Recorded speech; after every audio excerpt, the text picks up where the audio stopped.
Ed Gain was born in 1906 in the quiet, rural community of La Crosse County, Wisconsin.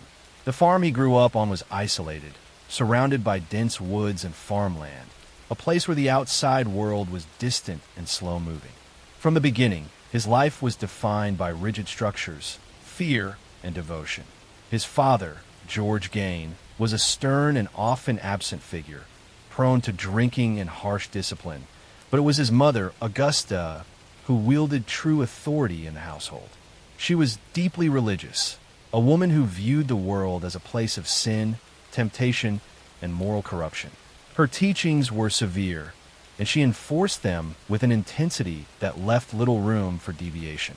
Edward and his older brother, Henry, grew up under her close surveillance, absorbing her beliefs that women were dangerous, desire was sinful, and the outside world was inherently corrupt. Edward's childhood was lonely, marked by isolation and hard labor. School was sporadic at best. His education took place mainly within the confines of the farm and the moral framework imposed by Augusta. His mother dictated what he could read, whom he could speak to, and how he should think. She instilled in him a profound fear of sin and an equally deep reverence for her guidance. Henry, older and more independent, eventually left the farm, leaving Edward increasingly alone with Augusta. This loneliness intensified his emotional dependence on his mother, shaping a worldview where love, fear, and devotion were inseparable. As Edward entered adulthood, his mother's influence became even more central to his life. Augusta's teachings instilled in him a complex and contradictory understanding of women and morality. She condemned sexuality as sinful, yet her insistence on devotion and obedience created a psychological framework in which Edward sought closeness and approval while fearing natural human desires. The death of his father left the farm entirely under Augusta's control, further reinforcing her authority and deepening Edward's isolation from the broader community. Augusta Gain died in 1945. Edward was 39 years old, unprepared for life without her. Her passing created a void in his existence that he struggled to fill. The fear, reverence, and emotional dependence he had cultivated for decades now became a source of obsession. He began to explore death, anatomy, and the concept of preserving life through the physical remnants of the dead. This was not a sudden descent, but a gradual intensification of behaviors that had been developing over years of isolation and extreme upbringing. He spent increasing amounts of time walking the cemeteries near the farm, studying the ways in which bodies decomposed, and contemplating methods to preserve and recreate human forms. By the 1950s, Edward's activities had become increasingly secretive and disturbing. Neighbors reported strange sightings around the farm, unusual odors, and missing animals, but the quiet town of Plainfield, Wisconsin, largely considered the farm eccentric rather than threatening. Edward's obsession with death manifested in meticulous and methodical practices. He began exhuming corpses from local cemeteries, choosing bodies of recently buried women. He would take these remains back to his farmhouse, where he crafted them into items of daily use and symbolic significance. Chairs were upholstered with human skin, masks were made from facial features, and skulls became containers. Each creation reflected a twisted attempt to hold on to life, to replace absence with a physical presence, and to recreate the maternal figure that had dominated his upbringing. The disappearance of local women during this period remained largely unnoticed until 1957, when Bernice Wardens, a 58-year-old hardware store owner, vanished. Her disappearance prompted police attention and eventually led officers to the edge of Edward's property. What they found inside the farmhouse shocked the nation. The home was a carefully organized shrine to death, a manifestation of a mind consumed by grief, obsession, and the compulsion to preserve and recreate. Human remains were arranged in a manner that reflected Edward's distorted sense of domesticity and devotion. While gruesome, the scene was methodical, revealing a man who acted out of deep psychological need rather than chaotic impulse. Edward Gain admitted to exhuming bodies, explaining his actions as an attempt to craft objects that symbolized his mother and to fulfill a deep psychological longing. He denied being a serial killer in the conventional sense, describing his actions as motivated by an attempt to recreate the maternal presence he had lost. This confession revealed a mind both calculating and tragically disturbed, shaped by decades of isolation, emotional suppression, and rigid moral indoctrination. While the number of murders he committed was small, the psychological impact of his actions on the community, law enforcement, and the nation was immense. His case forced reflection on the fragility of the human mind, the effects of extreme isolation, and the consequences of childhood trauma unaddressed by society. The investigation that followed was careful and meticulous. Officers cataloged every item in the farmhouse, documenting the macabre collection of objects and human remains. Each piece told a story of obsession, grief, and devotion twisted into an unnatural form. The community was horrified, but the reaction was also tinged with fascination. People struggled to comprehend how a man who had lived so quietly and unobtrusively could harbor such disturbing secrets. The case became a study not only in crime, but in human psychology, illustrating how fear, love, and isolation can combine to create profound dysfunction. Edward's trial was brief. Psychiatric evaluations concluded that he was legally insane, unable to comprehend the full nature of his actions or conform his behavior to legal expectations. He was committed to a mental health facility where he remained for the rest of his life. His daily existence was quiet, marked by routine and isolation similar to the farm life he had known, though now within the controlled environment of institutional care. He died in 1984, largely forgotten by the public, but his story remained embedded in the cultural imagination, inspiring films, books, and research into criminal psychology. Throughout the decades, Ed Gein's life has been studied as an example of the extreme consequences of isolation, obsessive devotion, and unresolved trauma. His story illustrates how a single, dominating figure in childhood can shape the psyche in ways that reverberate across a lifetime. It also demonstrates the intersection of grief and obsession, showing how the loss of a central figure can trigger behaviors that become increasingly detached from social norms. His life, horrific as it was, offers lessons about the importance of social connection, emotional guidance, and attention to mental health, highlighting the fragile boundaries between normality and psychological disturbance. Even in sleep, reflecting on Ed Gein's life provides insight into the complexity of human behavior. The quiet farm, the objects, the confessions, and the meticulous preservation of human remains are not merely sensational details. They are the manifestations of a human mind attempting to reconcile love, fear, devotion, and loss. The story encourages understanding, reflection, and measured contemplation rather than fear alone. It is a meditation on the extremes of psychological influence, the consequences of isolation, and the enduring impact of early experiences on adult behavior. In the end, Ed Gein's farmhouse no longer exists in the same form. The remains were buried, the items removed, and the property abandoned. Yet the story persists, a quiet echo in history, a reminder of the ways in which environment, upbringing, and unresolved trauma can combine to shape the mind in profound, sometimes tragic ways. For those who listen, it offers both horror and reflection, a calm but unflinching examination of human psychology, the fragility of moral development, and the consequences of isolation and obsession. The legacy of Ed Gein is multifaceted.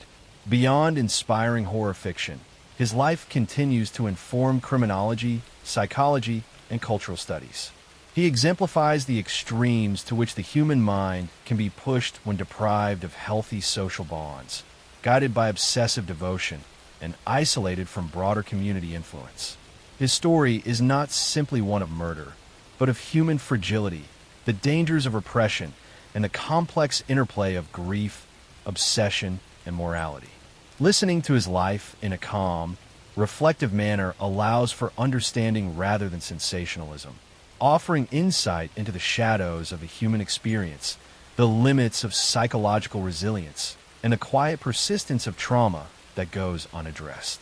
And so, in the quiet reflection of Ed Gain's life and crimes, one can trace the subtle patterns that lead a mind to darkness, witness the slow accumulation of obsession, and understand how early experiences, fear, and isolation can culminate in tragic actions.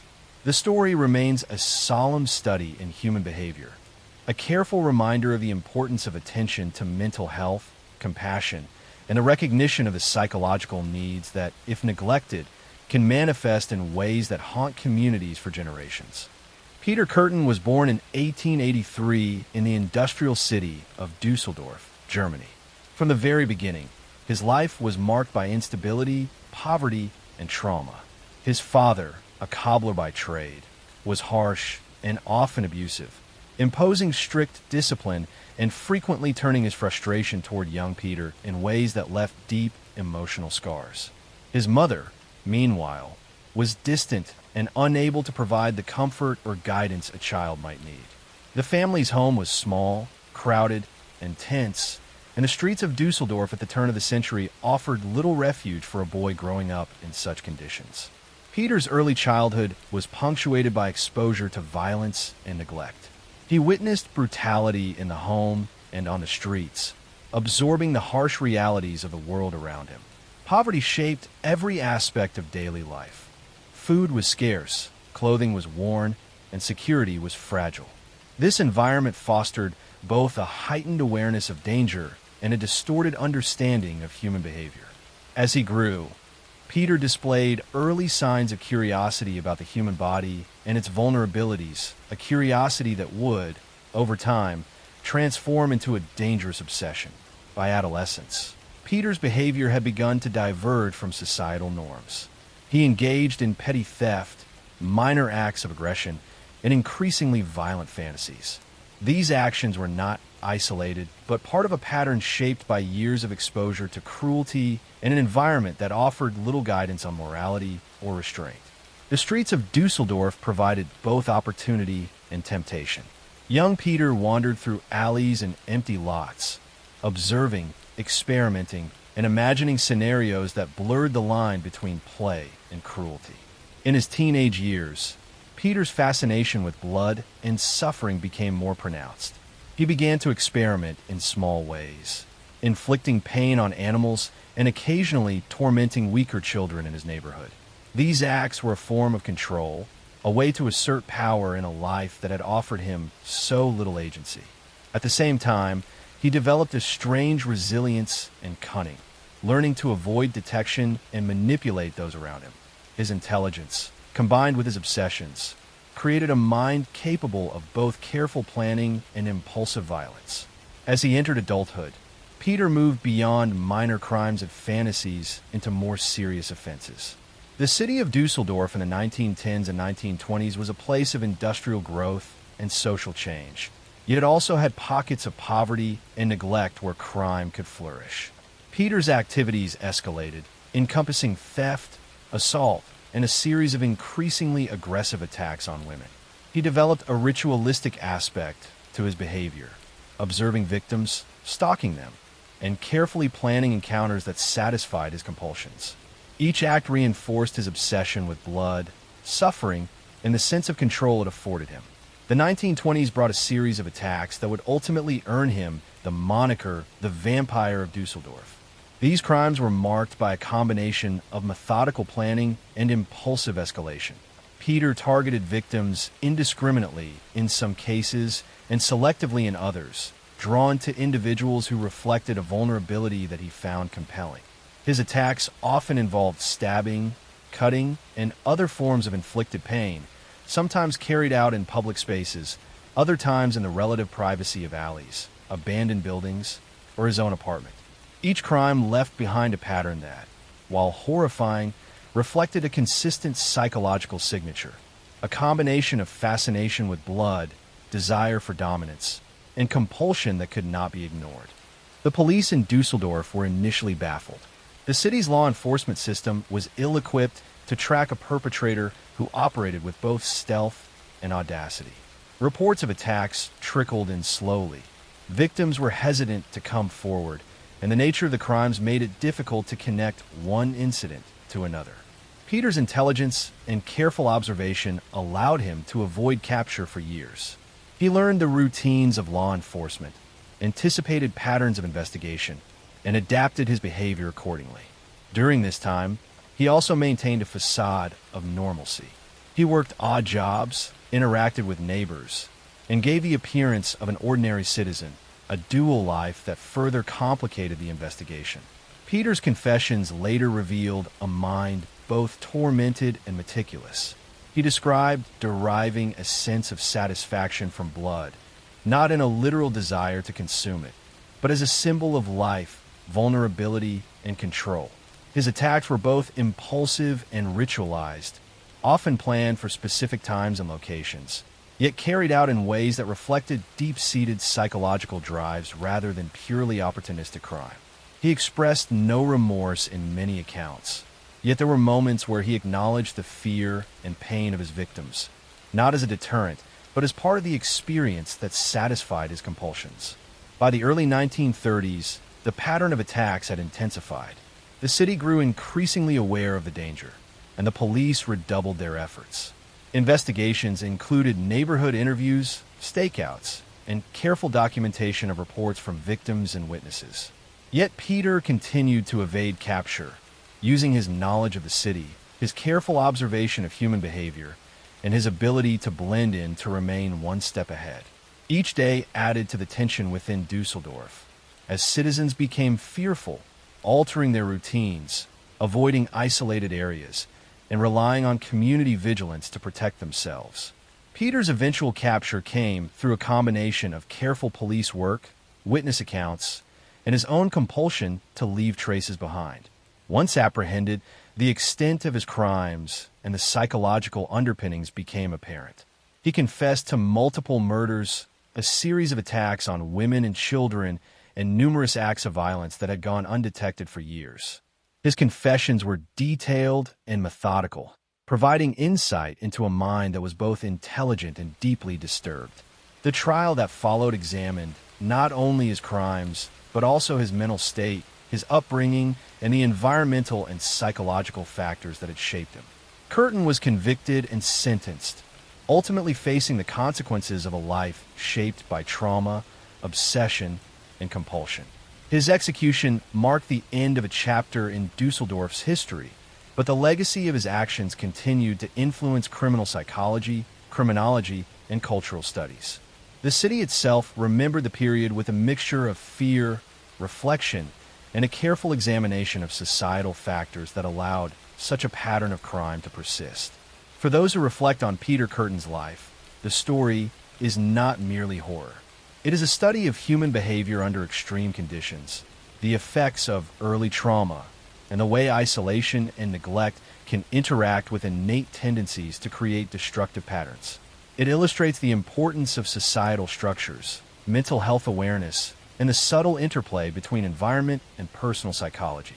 The calm retelling allows one to consider these factors without sensationalism, providing insight into the extremes of human behavior while maintaining a steady, reflective tone suitable for contemplation or sleep. Even decades later, the story of Peter Curtin serves as a reminder of the fragility of human morality under the weight of psychological disturbance and environmental pressure. His actions were a culmination of years of trauma, observation, and obsession, and they underscore the ways in which early experiences, societal neglect, and individual psychology can converge with devastating consequences. Listening to his life as a continuous narrative allows the mind to trace the slow build of compulsion, the development of obsession, and the eventual manifestation of violence, all in a calm, reflective manner. The streets of Dusseldorf have long since moved on, yet the echoes of his crimes remain in historical records, psychological studies, and the quiet lessons they offer. To understand Peter Curtin is to confront the extremes of human behavior, to recognize the subtle accumulation of trauma and compulsion, and to reflect on the ways in which society can both fail and respond to prevent tragedy. In the stillness of reflection, one can trace the contours of fear, obsession, and the human mind's capacity for darkness, all while maintaining a sense of calm observation. the careful study of events rather than the chaos of sensationalism. Through this measured retelling, the mind can engage with history, psychology, and morality simultaneously. Peter Curtin's life and crimes, told in continuous narrative, provide an opportunity to understand, to reflect, and to consider the human condition in its most extreme forms. It is a story that lingers quietly, encouraging contemplation, fostering awareness, and offering a study in the ways in which environment, upbringing, and psychology intersect to shape human behavior in both ordinary and extraordinary, sometimes horrifying, ways. Next story. Issei Sagawa was born in 1949 in Kobe, Japan, into a wealthy and well-educated family. From the very beginning, his life was defined by contrasts: material comfort and social expectation, intellectual stimulation and emotional isolation. His father was a successful businessman, and his mother encouraged refinement and academic achievement. Yet beneath the surface of this outwardly normal upbringing, Sagawa's personality began to develop in ways that would later prove troubling. Even as a child, he exhibited unusual fascination with the human body, an interest that was subtle at first but persistent. He was socially awkward, isolated from peers, and prone to intense introspection.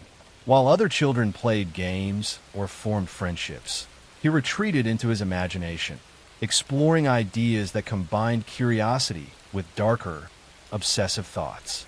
Education was a central part of his upbringing. Issei was intelligent, excelling in school and later pursuing higher education with ambition. He moved to Tokyo and then to Paris, seeking both cultural sophistication and academic challenge. Studying literature at prestigious institutions, he gained access to an international community and exposure to the arts, philosophy, and foreign perspectives. Yet even in these environments, his social isolation persisted. Despite the outward trappings of education and refinement, he remained detached, observing human behavior from a distance, and nurturing secret compulsions that would eventually define his criminal acts. The turning point in Sagawa's life came in 1981, while he was living in Paris. He had developed an obsession with a fellow student, a woman whose physical presence he had admired and whose proximity to him fueled his fantasies. On a day that would forever mark history, he acted on these obsessions. Using both premeditation and impulsive desire, he lured the woman into a private space. The act of murder that followed was horrific in its reality, but has been documented in detail without embellishment. He shot her, then carried out acts that reflected his long-standing fascination with the human body. The crime itself was both impulsive and calculated, a disturbing manifestation of obsession, isolation, and compulsion.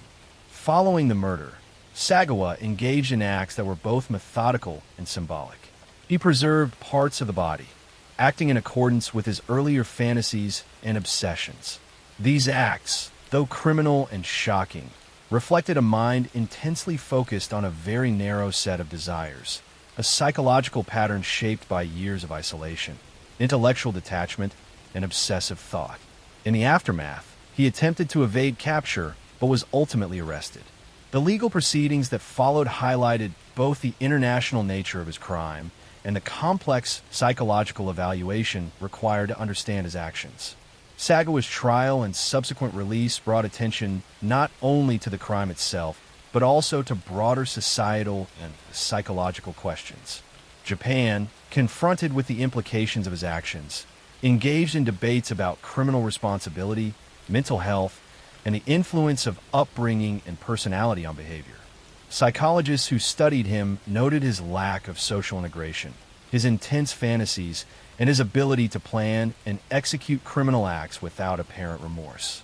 At the same time, his case fascinated the public, in part because of the juxtaposition of his outward refinement with the brutality of his actions.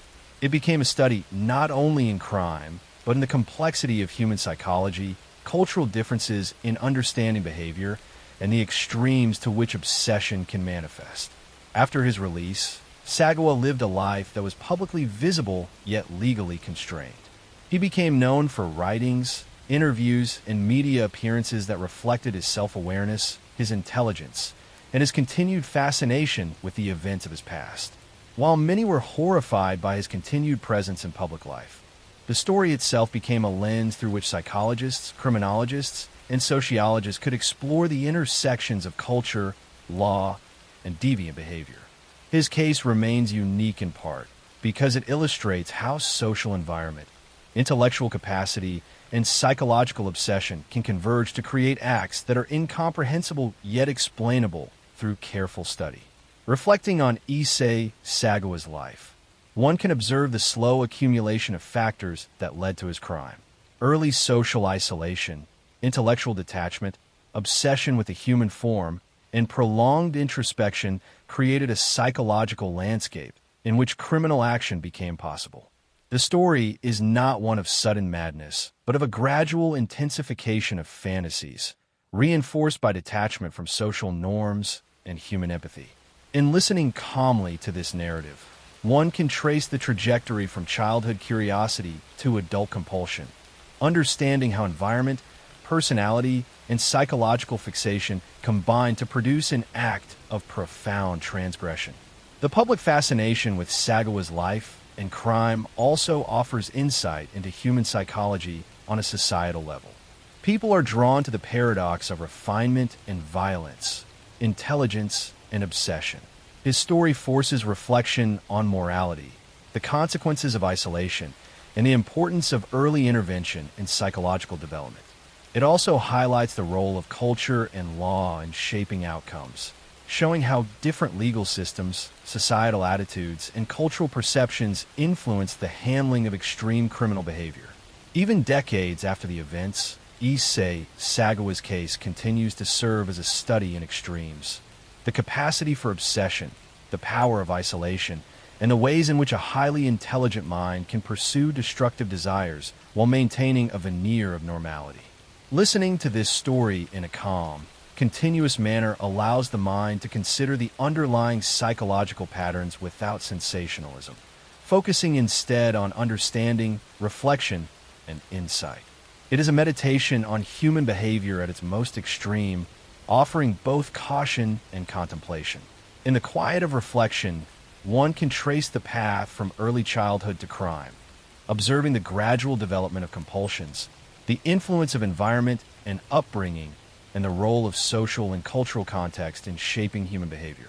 Issei Sagawa's life is a reminder that criminal acts often emerge not from sudden impulses alone, but from years of psychological development, isolation, and obsession, all converging at a moment in history to produce outcomes that shock the world, yet reveal much about the human mind. Next story. Leonarda Cianciulli was born in 1894 in Montella, a small town in southern Italy. From her earliest years, she experienced a life shaped by hardship, superstition, and an acute awareness of mortality. Her family lived modestly, and from childhood, Leonarda was exposed to illness, death, and a culture steeped in folk beliefs. Tragedy visited her repeatedly. Several of her siblings died in infancy, and her father passed away when she was still young. These early experiences instilled in her a profound fear of death and a sense that life was fragile and unpredictable. Her childhood environment was one of strict Catholic upbringing blended with local superstitions. She learned early that human life was fragile, that spirits and omens could influence destiny, and that misfortune often followed those who failed to observe ritual or pay respect to tradition. These lessons shaped her worldview, fostering a preoccupation with fate, luck, and the influence of unseen forces. As she grew, her thinking became increasingly shaped by these beliefs, combining fear, anxiety, and a desire for control over the unpredictable events of life. In 1917, Leonarda married Francesco Cianciulli, a man of modest means. The marriage brought both stability and new challenges. She bore several children, but family life was marked by tragedy. Childbirth was perilous in rural Italy at the time, and Leonarda lost multiple children, reinforcing her sense of vulnerability and the precariousness of human life. These repeated losses compounded her obsession with death and her desire to protect herself and her remaining family from misfortune. By the 1930s, Leonarda had developed a deeply held belief that she could influence destiny through ritual and sacrifice. She became convinced that certain actions could avert death, illness, or misfortune, and that specific forms of propitiation were necessary to protect herself and her family. This thinking was shaped both by her personal history of loss and by the folk beliefs that permeated Southern Italian culture. She began to view human life not merely as sacred, but also as something that could be offered in service to fate, an extreme extension of her desire for control and protection. The murders she committed between 1939 and 1940 were carried out with this mindset. Leonarda selected victims from her community, women who came to her seeking guidance, friendship, or assistance. She engaged them with warmth and hospitality, offering tea and conversation, cultivating trust while concealing her intentions. Once in her home, she would carry out acts that she believed were necessary to appease the forces she feared, ultimately killing her victims and later transforming their bodies into ritualistic objects. Her methods were meticulous. She prepared the victims' bodies in ways that reflected both her desire for secrecy and her psychological compulsions. Some remains were turned into soap, others into cakes, and portions were preserved for various purposes that she believed would protect her from misfortune. Each act was a ritualized extension of her fear and belief system, carried out with care and deliberation rather than impulsive violence. The use of the victim's remains was not intended for personal consumption in the ordinary sense, but as a continuation of her rituals and as a means to assert control over life and death, which she had come to view as fragile and unpredictable forces.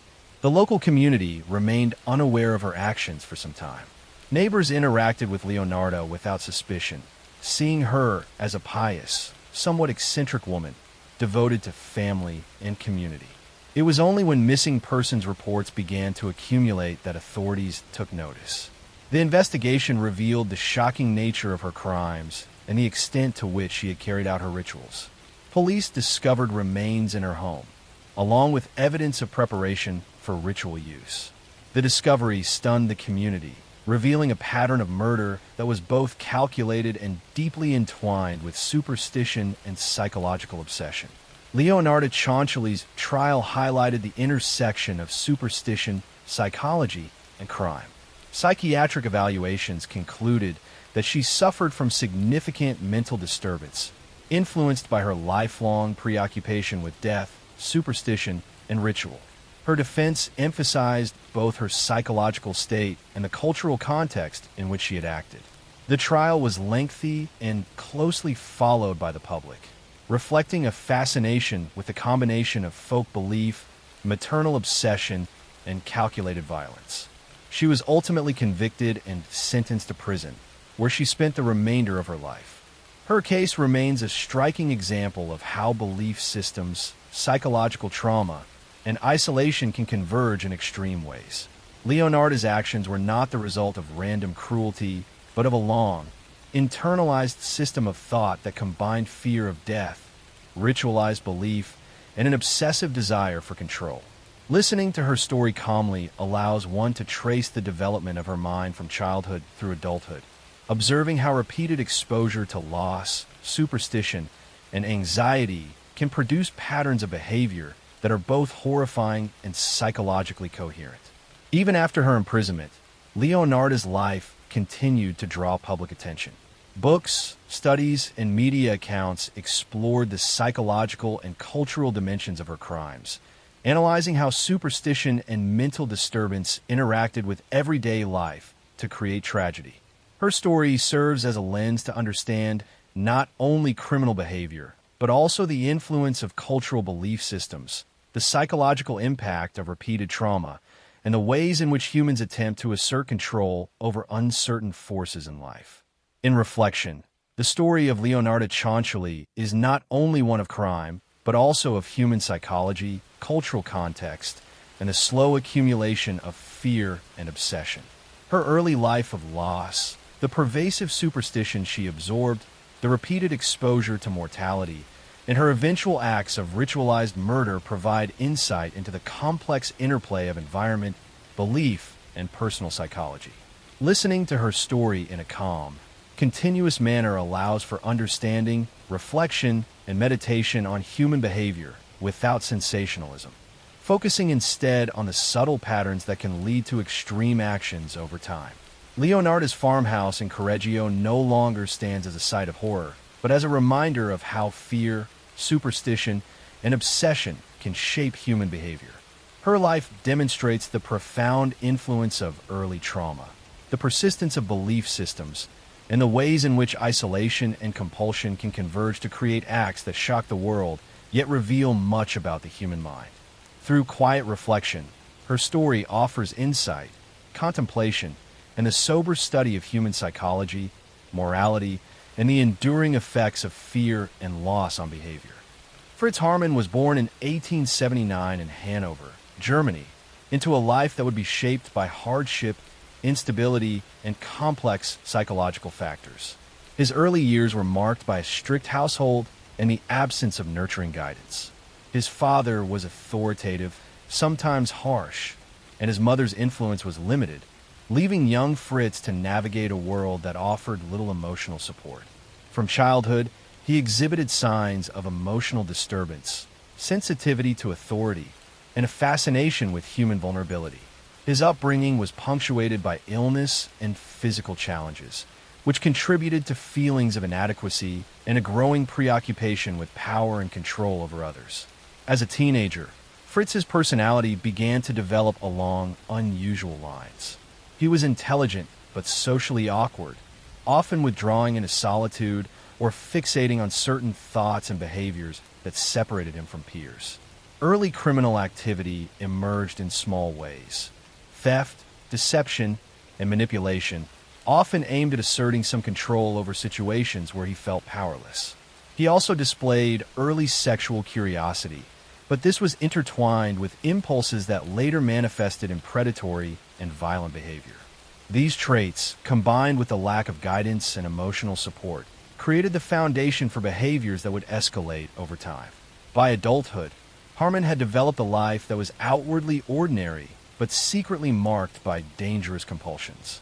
He worked various jobs in Hanover, often taking positions that gave him access to vulnerable populations, particularly young men and boys.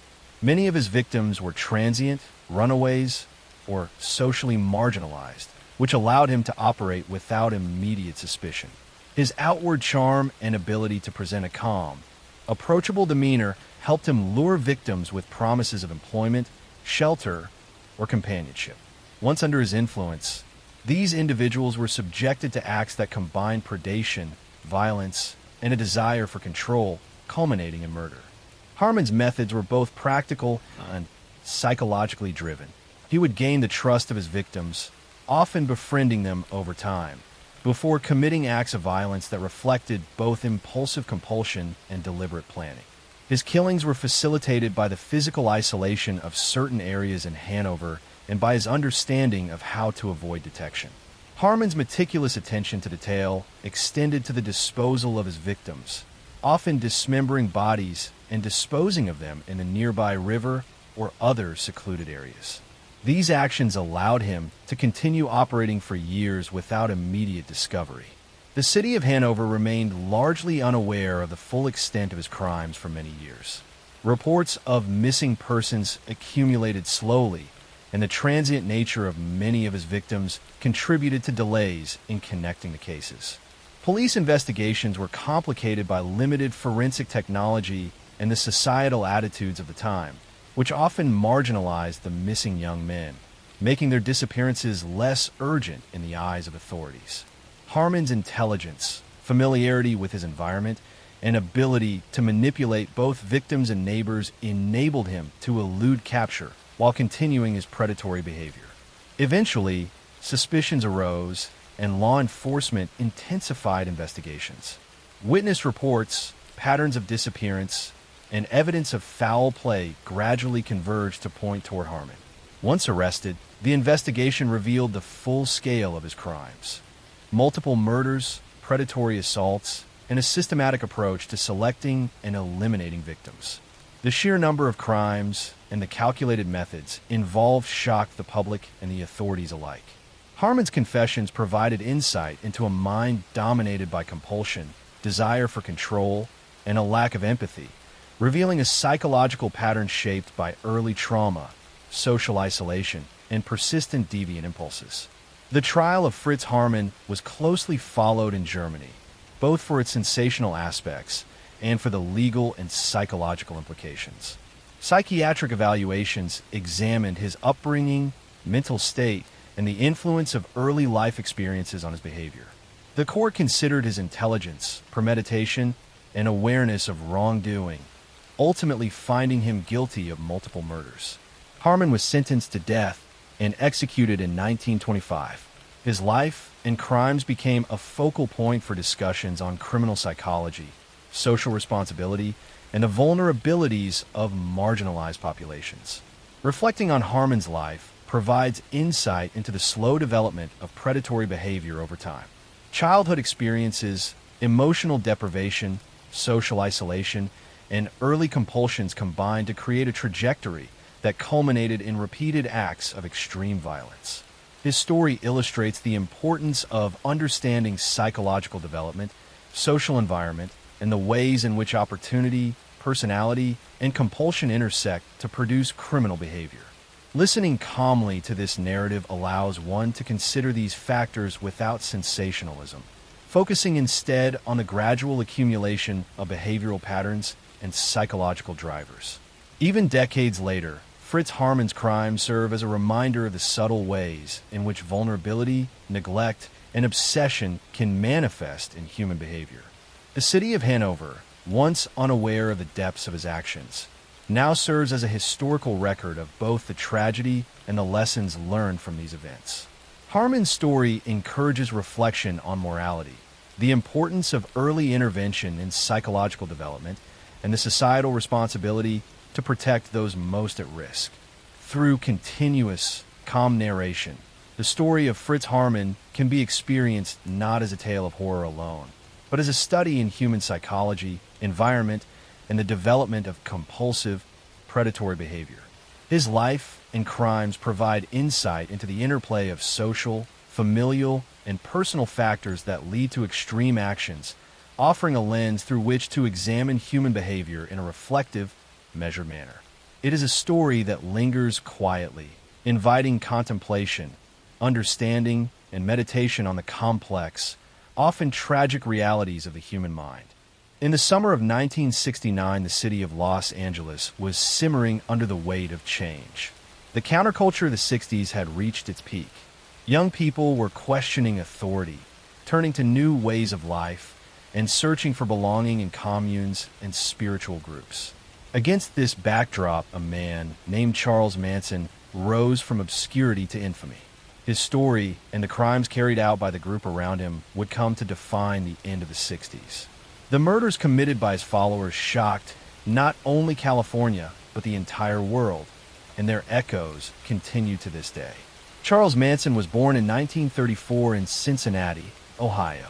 His mother, Kathleen Maddox, was just 16 when she gave birth to him. His father was absent from the start, and Manson's childhood was marked by instability and neglect. His mother spent time in prison, and young Charles was shuttled between relatives and institutions. By the age of 12, he was already stealing and running away from home. Reform schools became a revolving door for him, and each stay seemed to harden him further. He learned how to manipulate people and how to survive by reading others' weaknesses. By his 20s, Manson had spent more time in prison than out of it. He developed a talent for playing guitar and singing. In prison, he absorbed ideas from self-help books and religious tracts, twisting them into his own philosophy. He read about Scientology, about the power of positive thinking, and about Dale Carnegie's methods of influence. He learned how to talk in circles, to use repetition and rhythm to capture attention. When he was finally released from prison in 1967, he arrived in San Francisco at the very height of the Summer of Love. Thousands of young people had flocked to the Haight-Ashbury district, disillusioned with mainstream society and searching for meaning. Manson found in them an audience willing to listen. He began to gather followers, most of them young women. Many came from troubled homes or were searching for belonging. They were drawn in by Manson's charisma, his promises of love, freedom, and a new way of life. He offered them music, drugs, and the illusion of family. They began calling him Charlie and looking to him for guidance. Over time, this group came to be known as the Family. They traveled together, lived communally, and revolved entirely around Manson's desires. Manson's ambitions went beyond being a leader of a small group. He wanted fame as a musician. He believed his songs could change the world. Through connections, he managed to meet record producer Terry Melcher, who was the son of actress Doris Day. Manson played his music for Melcher, hoping to secure a recording contract. For a time, it seemed possible, as Melcher visited the house where the family was living. But eventually, Melcher declined to sign him. For Manson, this rejection was more than a disappointment. It became a seed of resentment and rage. By 1968, Manson had developed a strange philosophy that combined fragments of religion, music lyrics, and apocalyptic visions. He interpreted songs by the Beatles as messages directed at him. In particular, he fixated on the White Album, hearing in its songs a prophecy of a coming race war. He called this vision Helter Skelter after the Beatles track. In his view, society was about to collapse in chaos and violence, and he and his family would emerge as the rulers of a new order.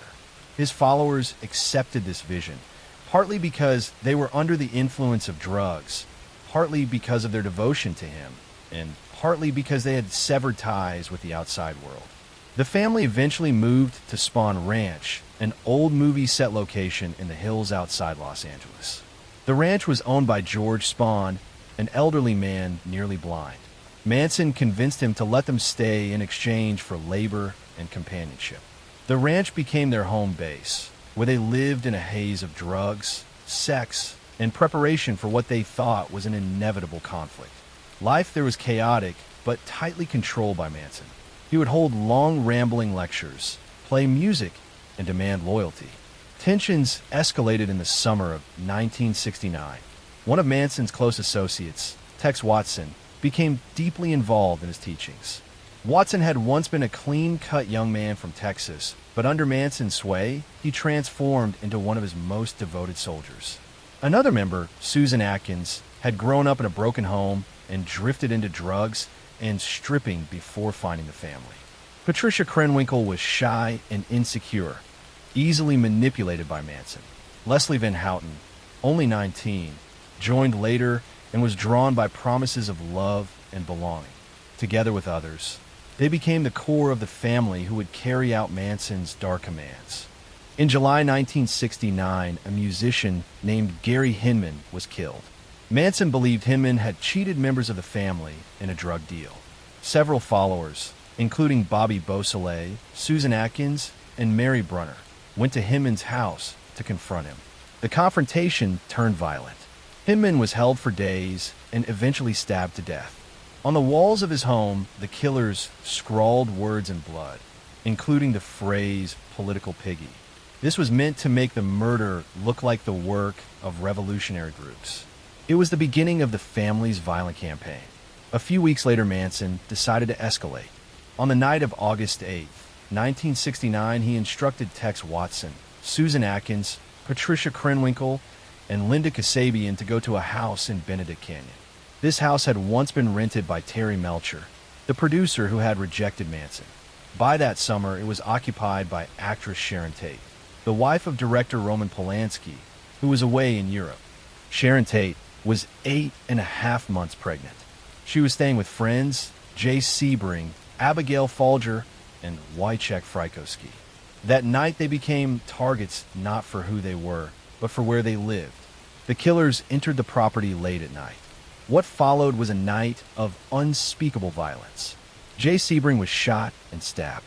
Abigail Folger tried to escape, but was chased down and killed. Wojciech Frykowski fought desperately, but was overpowered. Sharon Tate, pleading for the life of her unborn child, was brutally murdered. Before leaving, the killers wrote the word pig on the front door in blood. The next night, Manson himself joined the group as they set out again. This time their targets were Leno and Rosemary LaBianca, a wealthy couple who lived in Los Feliz. Manson tied them up and then left, ordering his followers to finish the job. The LaBiancas were stabbed dozens of times.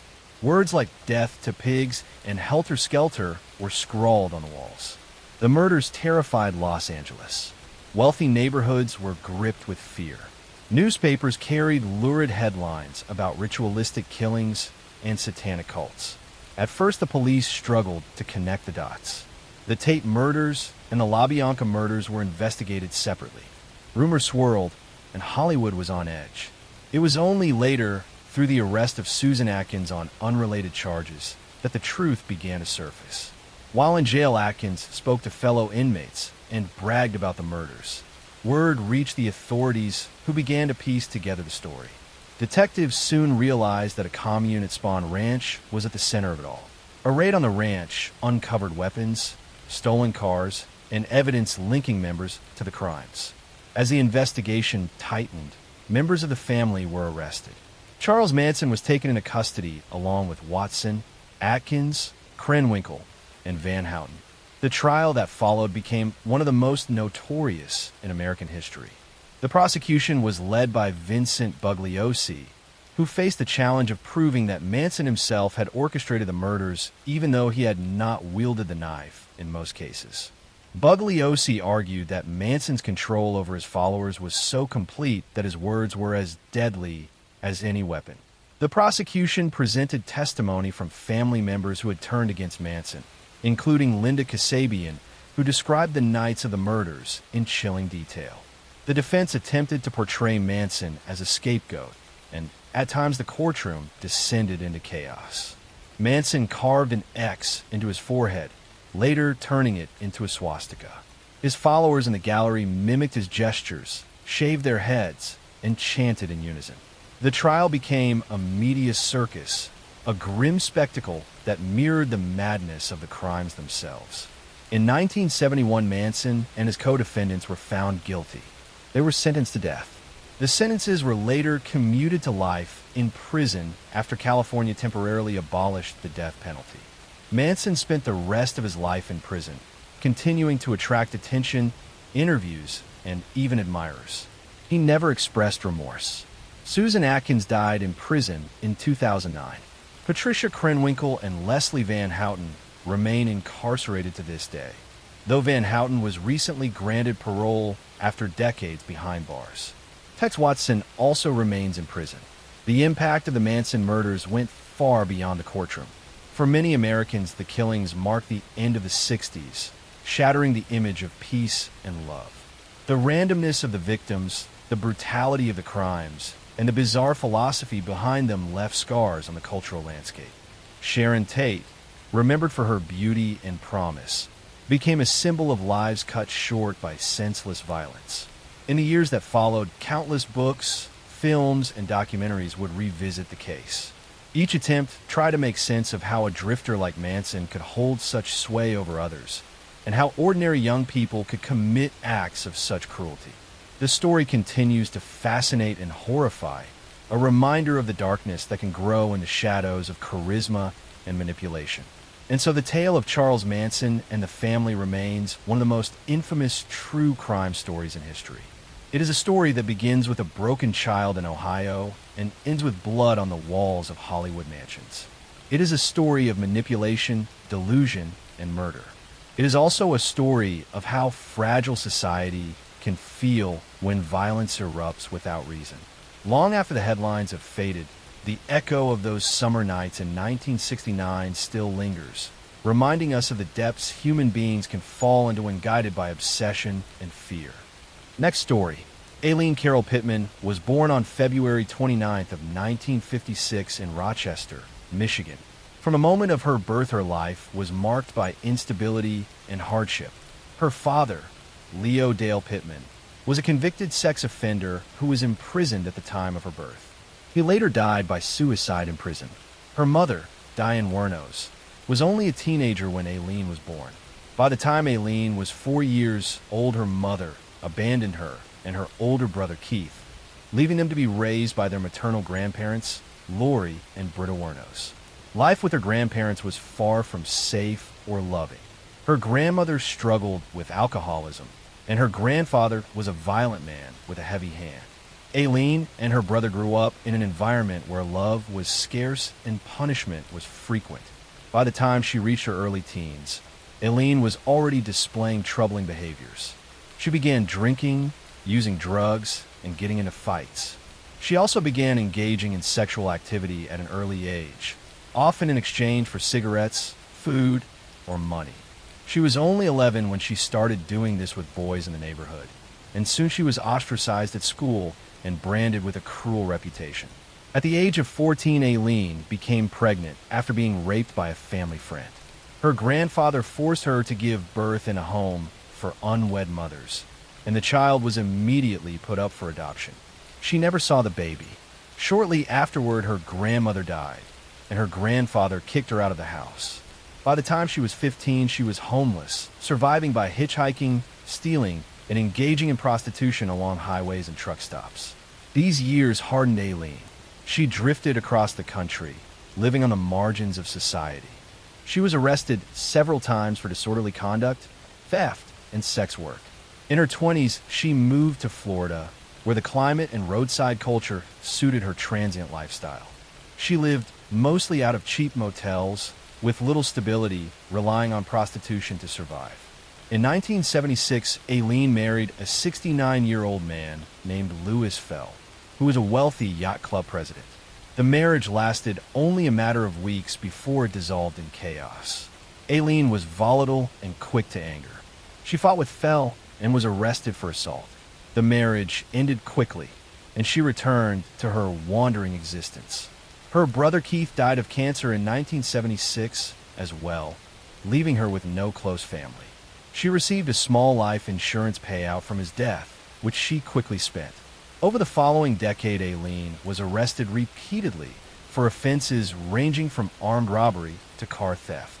Police knew her as a drifter who lived by her wits, scraping by through sex work, scams, and petty crime. She spent short stints in jail, but never stayed long in one place. Her life was a constant cycle of brief highs and crushing lows. By the late 1980s, she was living in Florida full-time, working the highways as a prostitute.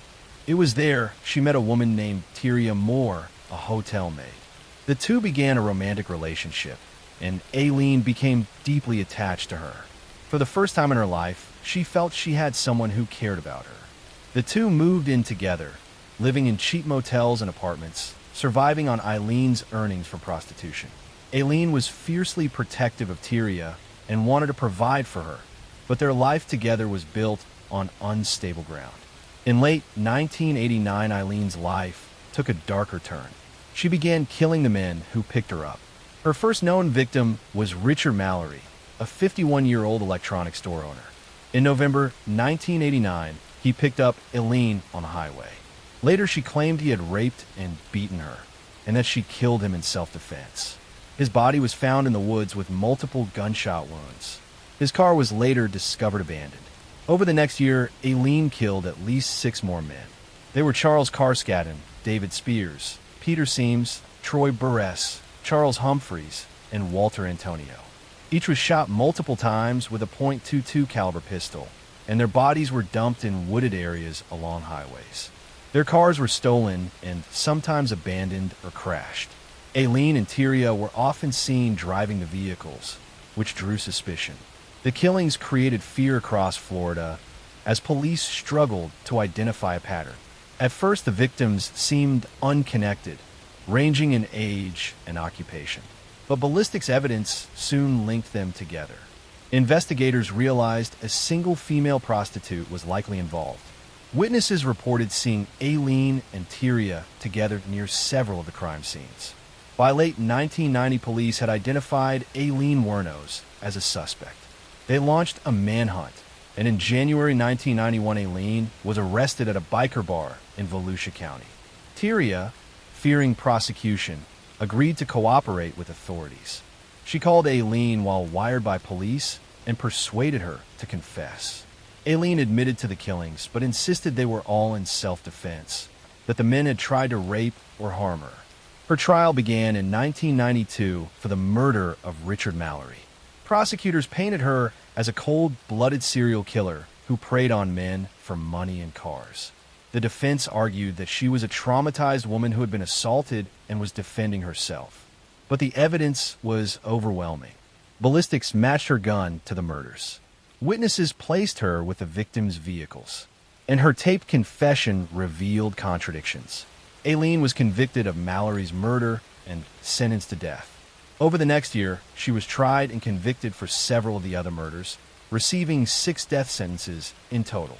She became one of the few women on Florida's death row, and the press quickly labeled her as the first female serial killer in modern American history. While in prison, Aileen's mental health deteriorated. She gave erratic interviews, sometimes expressing remorse, other times lashing out at the world. She accused prison staff of mistreating her and claimed conspiracies were being formed against her.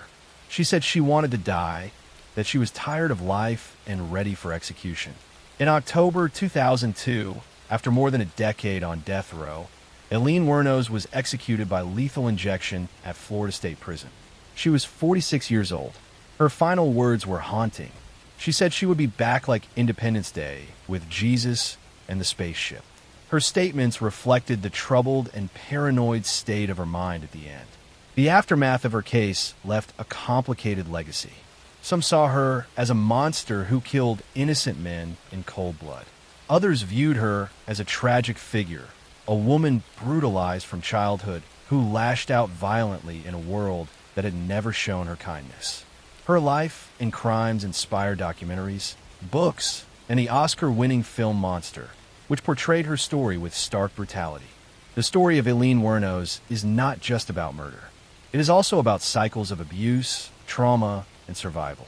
From her abandoned childhood to her violent adulthood, every stage of her life seemed marked by cruelty and despair. In the end, she became both victim and predator, a woman who never found peace and left behind a trail of destruction.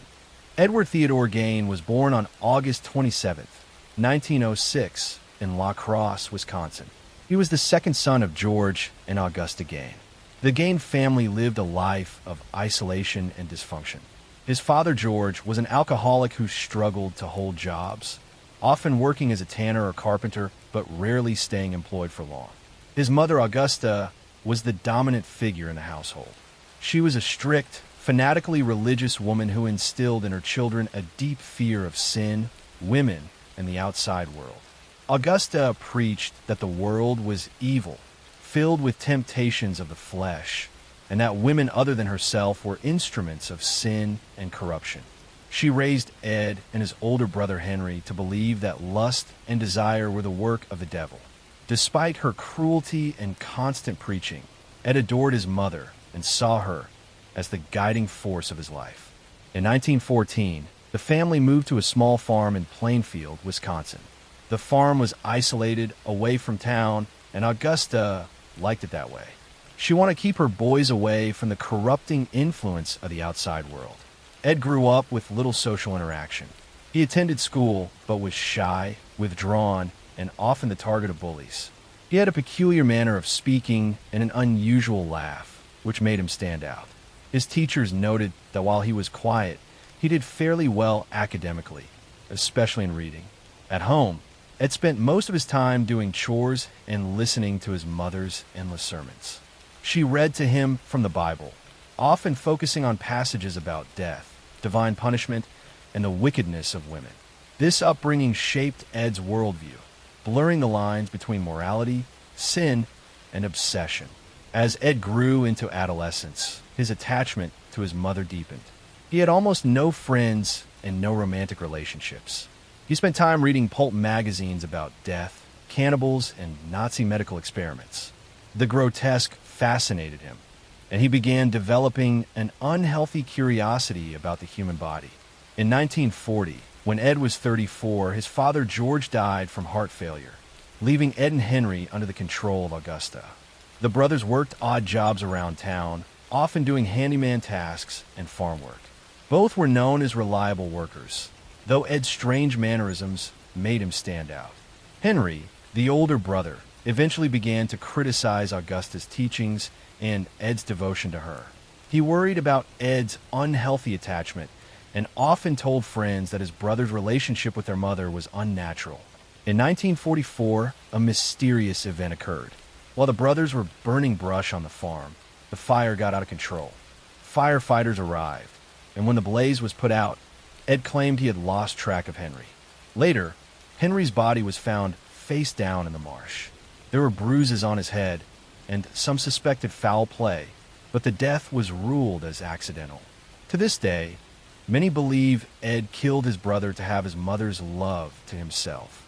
In 1945, tragedy struck again when Augusta suffered a series of strokes and died in December.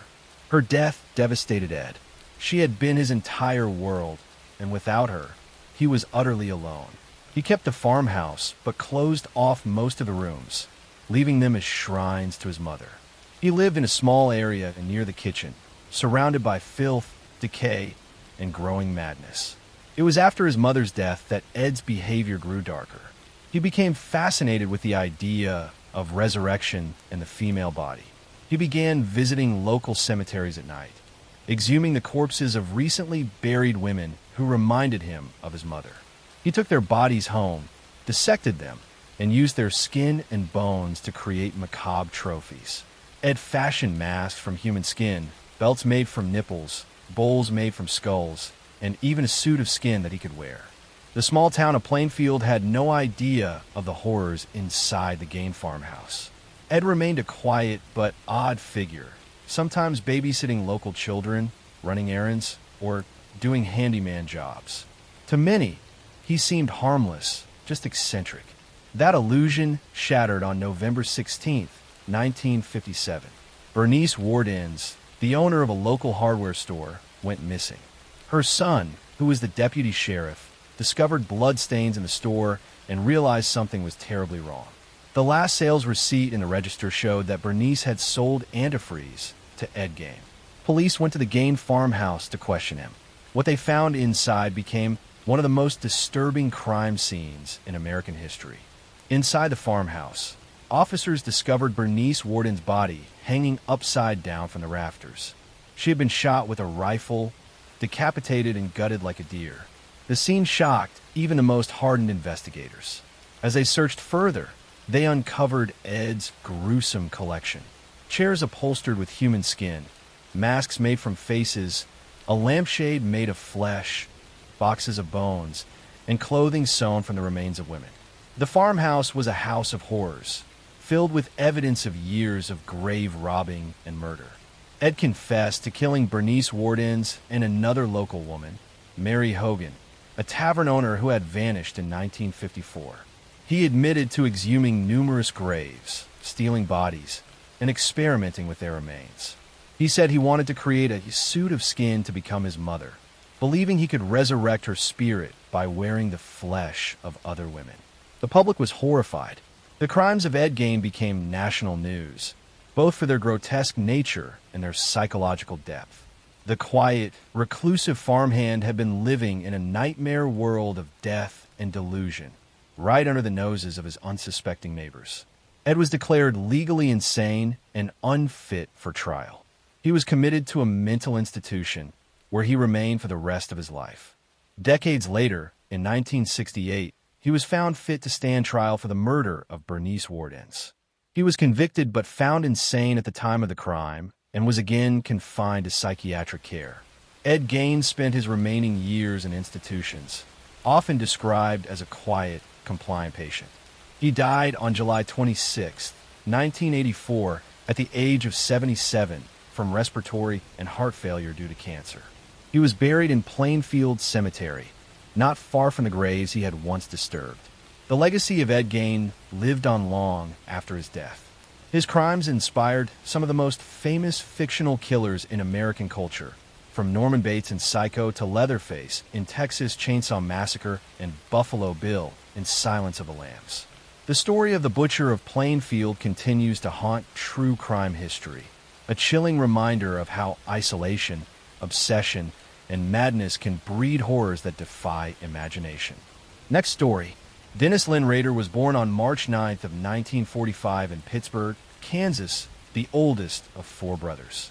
His parents, William and Dorothea Rader, Both worked long hours, leaving Dennis and his siblings often unattended. From an early age, Dennis felt neglected and unnoticed, something he would later point to as a seed for his need for control and recognition. As a boy, he developed disturbing habits. He tortured and killed small animals in secret, deriving a sense of power from their suffering. He also developed violent sexual fantasies, imagining women bound and helpless. These fantasies would grow more elaborate as he aged, laying the foundation for his crimes. Rader attended Riverview Elementary and later Wichita Heights High School. He was quiet, average in grades, and never stood out much. His peers recalled him as somewhat strange, withdrawn, and socially awkward. After graduation in 1963, he drifted through a few years of college, then enlisted in the Air Force, where he served until 1970. He was stationed overseas and later returned home with an honorable discharge. On the surface, he had matured into a disciplined man, but his secret fantasies had only deepened. In 1971, he married Paula Dietz, a woman from Kansas. Together, they built a seemingly normal suburban life. Rader worked various jobs, studied criminal justice at Wichita State University, and was active in his church. Neighbors saw him as responsible, even dull, a man who kept his lawn tidy and waved politely. What no one knew was that Rader had begun to live a double life. On January 15th of 1974, Dennis Rader carried out his first known murders. He targeted the Otero family in Wichita. That morning, he broke into their home armed with a pistol and his so-called hit kit, a collection of ropes, cords, and tools he had assembled. Inside were Joseph and Julie Otero, along with their children Joseph Jr. and Josephine. Rader bound them with cords, tightening control as he went. He strangled Joseph and Julie, then their son. Finally, he hanged Josephine from a basement pipe, later admitting that he derived sexual gratification from her death. When he left, four members of the Otero family lay dead. Their bodies were discovered by the two older Otero children when they returned from school. The murders shocked Wichita and launched an investigation, but no suspects were identified. Rader craved recognition. In the months after the Otero killings, he sent a letter to a local newspaper describing the crime in detail and taunting police for their failure to catch him. In the letter, he gave himself a name, BTK, which stood for bind, torture, kill. The name would become forever linked to his reign of terror. Over the next several years, Rader killed again. In April of 1974, he murdered Catherine Bright, a young woman he had followed. He broke into her home, attacked her and her brother, and stabbed Catherine multiple times. Her brother barely survived. In 1977, he killed Shirley Vian, a mother of three, after breaking into her home while her children were present. Later that year, he murdered Nancy Fox, binding and strangling her in her home. With each crime, he grew bolder, sending letters to police and media that detailed his fantasies and mocked the investigation. His communications often included cryptic drawings, poems, and codes, as though he were playing a twisted game. Despite the brutality of the murders, Rader was careful. He wore gloves, planned his attacks, and chose victims after stalking them. He referred to them as projects, reducing human lives to objects for his gratification.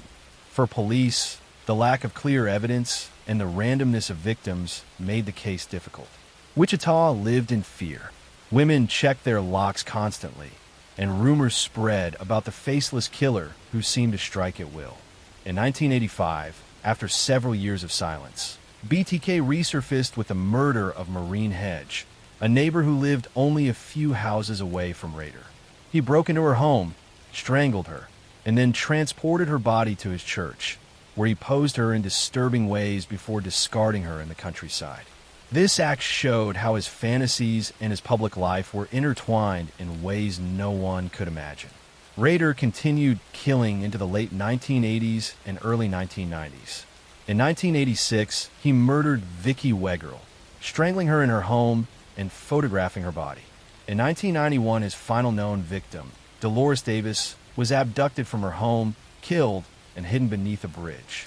After this, Rader appeared to stop killing, focusing instead on his family, career, and church duties. By the 1990s, the BTK case had gone cold. Police had files of letters, crime scene evidence, and victim accounts, but no suspect. Rader blended seamlessly into society. He became a compliance officer in Park City, enforcing local codes with strictness that annoyed many residents. He was also president of his church council, deeply involved in community affairs. To all appearances, he was a model citizen. Behind the mask, he continued to indulge in his fantasies, dressing in women's clothing, binding himself with ropes, and taking photographs of himself in elaborate poses meant to recreate the murders. The break in the case came not from police detective work alone, but from Rader's own arrogance. In 2004, after years of silence, he began sending letters again.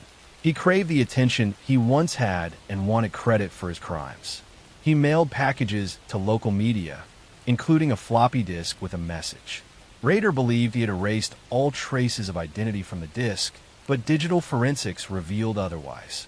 Metadata on the file led police directly to the Christ Lutheran Church in Wichita, where the file had been saved under the name Dennis. Investigators quickly connected Dennis Rader, the church council president, to the BTK case. Rader was placed under surveillance, and DNA obtained from his daughter's medical records matched DNA found at BTK crime scenes. In February 2005, after more than 30 years of mystery, Dennis Rader was arrested. The arrest shocked the community. People who had known him for decades could not believe that the polite churchman and strict code enforcer was the same person who had terrorized Wichita. Rader confessed in chilling detail, describing each murder as though he were recounting a work project. He showed no remorse, instead speaking matter-of-factly about how he stalked, bound, and killed his victims. He explained that he was driven by an alter ego he called Factor X, a dark force that compelled him. In court, Rader pled guilty to 10 counts of first-degree murder. During his sentencing in August 2005, he gave a long statement describing each crime, again in detached detail. Family members of the victims wept as they listened. The judge sentenced him to 10 consecutive life terms with no possibility of parole. Rader was sent to El Dorado Correctional Facility, where he remains to this day. The case of the BTK killer stands as one of the most disturbing examples of a double life in criminal history. For 30 years, Dennis Rader was a husband, father, church leader, and community official. At the same time, he was a sadistic murderer who bound, tortured, and killed 10 people, reveling in the terror he caused. His arrogance in seeking attention ultimately led to his capture, ending decades of fear in Wichita. The story of BTK is a reminder of the masks people can wear and of how evil can hide behind the most ordinary of faces. David Berkowitz entered the world on June 1st, 1953, in Brooklyn, New York. He was born as Richard David Falco, the illegitimate child of Elizabeth Broder and Joseph Kleinman. His father was already married to another woman, and his mother was struggling financially and emotionally. Within just a few days of his birth, she gave him up for adoption. The infant boy was taken in by Nathan and Pearl Berkowitz, a middle-class Jewish couple who lived in the Bronx. They renamed him David Richard Berkowitz. For the first years of his life, it seemed like he would grow up in a stable home. His adoptive parents doted on him, but inside, David carried feelings of abandonment that would never go away. Growing up, David was restless and troubled. He had difficulty concentrating in school, often lashed out at other children, and developed an early fascination with destruction. One of the first signs of his darker impulses was his obsession with fire. Even as a child, he was caught setting small fires in trash cans and vacant lots. The thrill of watching flames spread gave him a sense of power and control. As he grew older, this obsession escalated.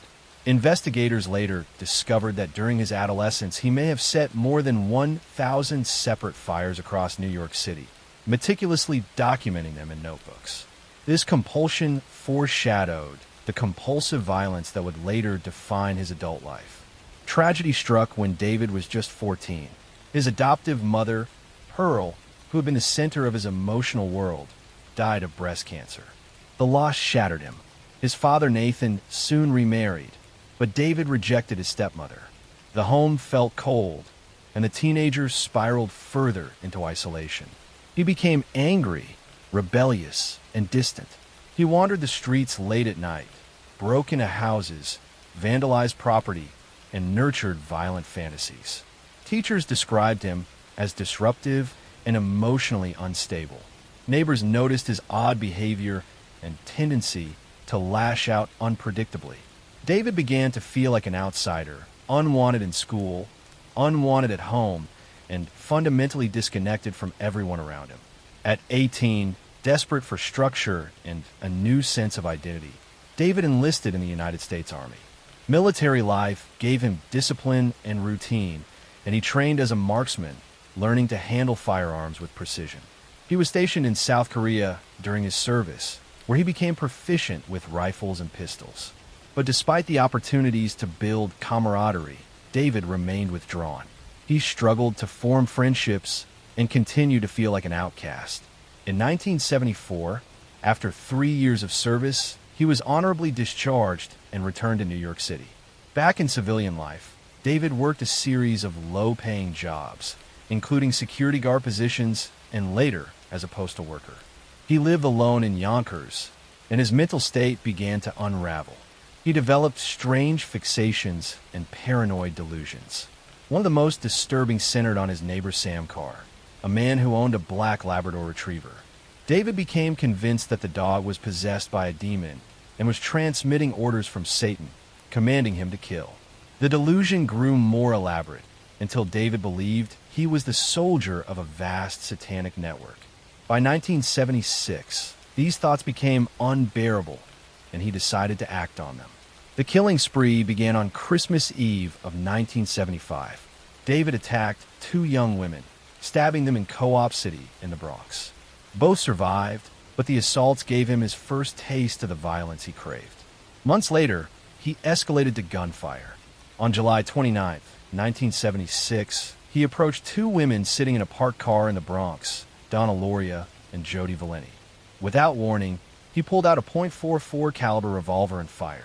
Donna was killed instantly, and Jody was wounded. The brutality shocked the neighborhood, but at first, police considered it an isolated act. Over the next year, the shootings continued. On October 23, 1976, Carl Denaro and Rosemary Keenan were attacked while sitting in a car in Queens. Both survived, though Carl was seriously injured. In November, high school students Donna DeMazy and Joan Lomino were shot in Queens. Donna was wounded, and Joan was left permanently paralyzed. On January 30th, 1977, David struck again, killing Christine Freund as she sat in a car with her fiancé, John Deal. The randomness of the attacks terrified New Yorkers. The killer seemed to target young women with long brown hair, often couples sitting in parked cars late at night. As the months went by, the list of victims grew. In March, Virginia Voskerikian, a 20-year-old student, was gunned down on her way home from class. In April, Valentina Suriani and her boyfriend Alexander Esau were shot in the Bronx. Both died from their wounds. By this point, police began to suspect that a single gunman was behind the series of attacks. Ballistic tests revealed that the bullets came from the same .44 caliber revolver. Newspapers seized on the story, and panic spread throughout the city. Women died or cut their hair to avoid fitting the killer's apparent preference. Couples avoided parking in lovers' lanes.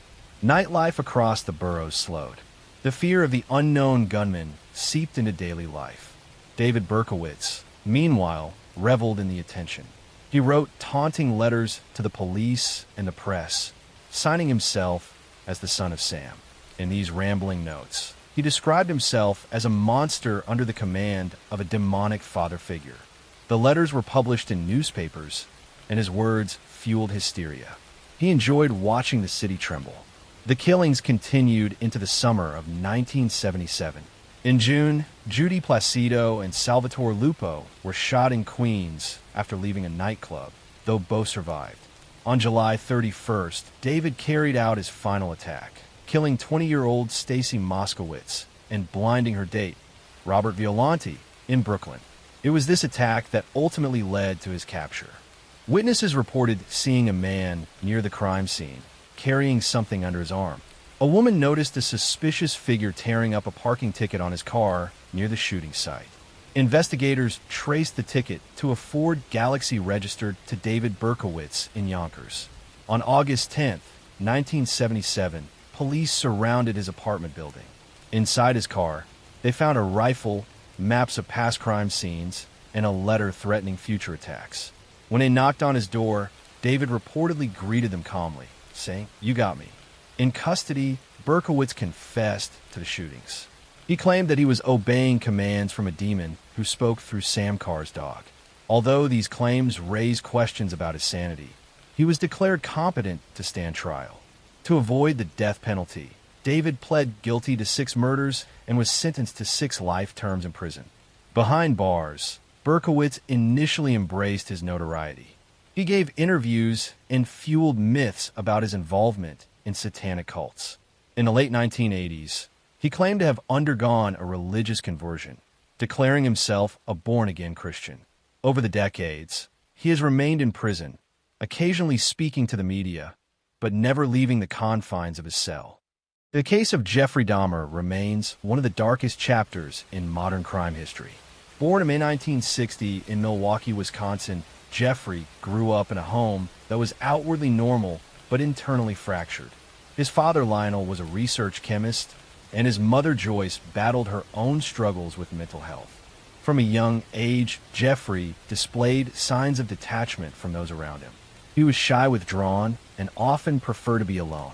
What stood out to those who later reflected on his youth was a fascination with the dead and with animals in particular. Jeffrey would collect roadkill, study the bodies, and experiment with their bones.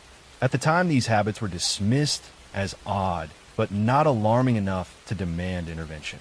As Jeffrey entered his teenage years, his isolation deepened. Alcohol became his companion.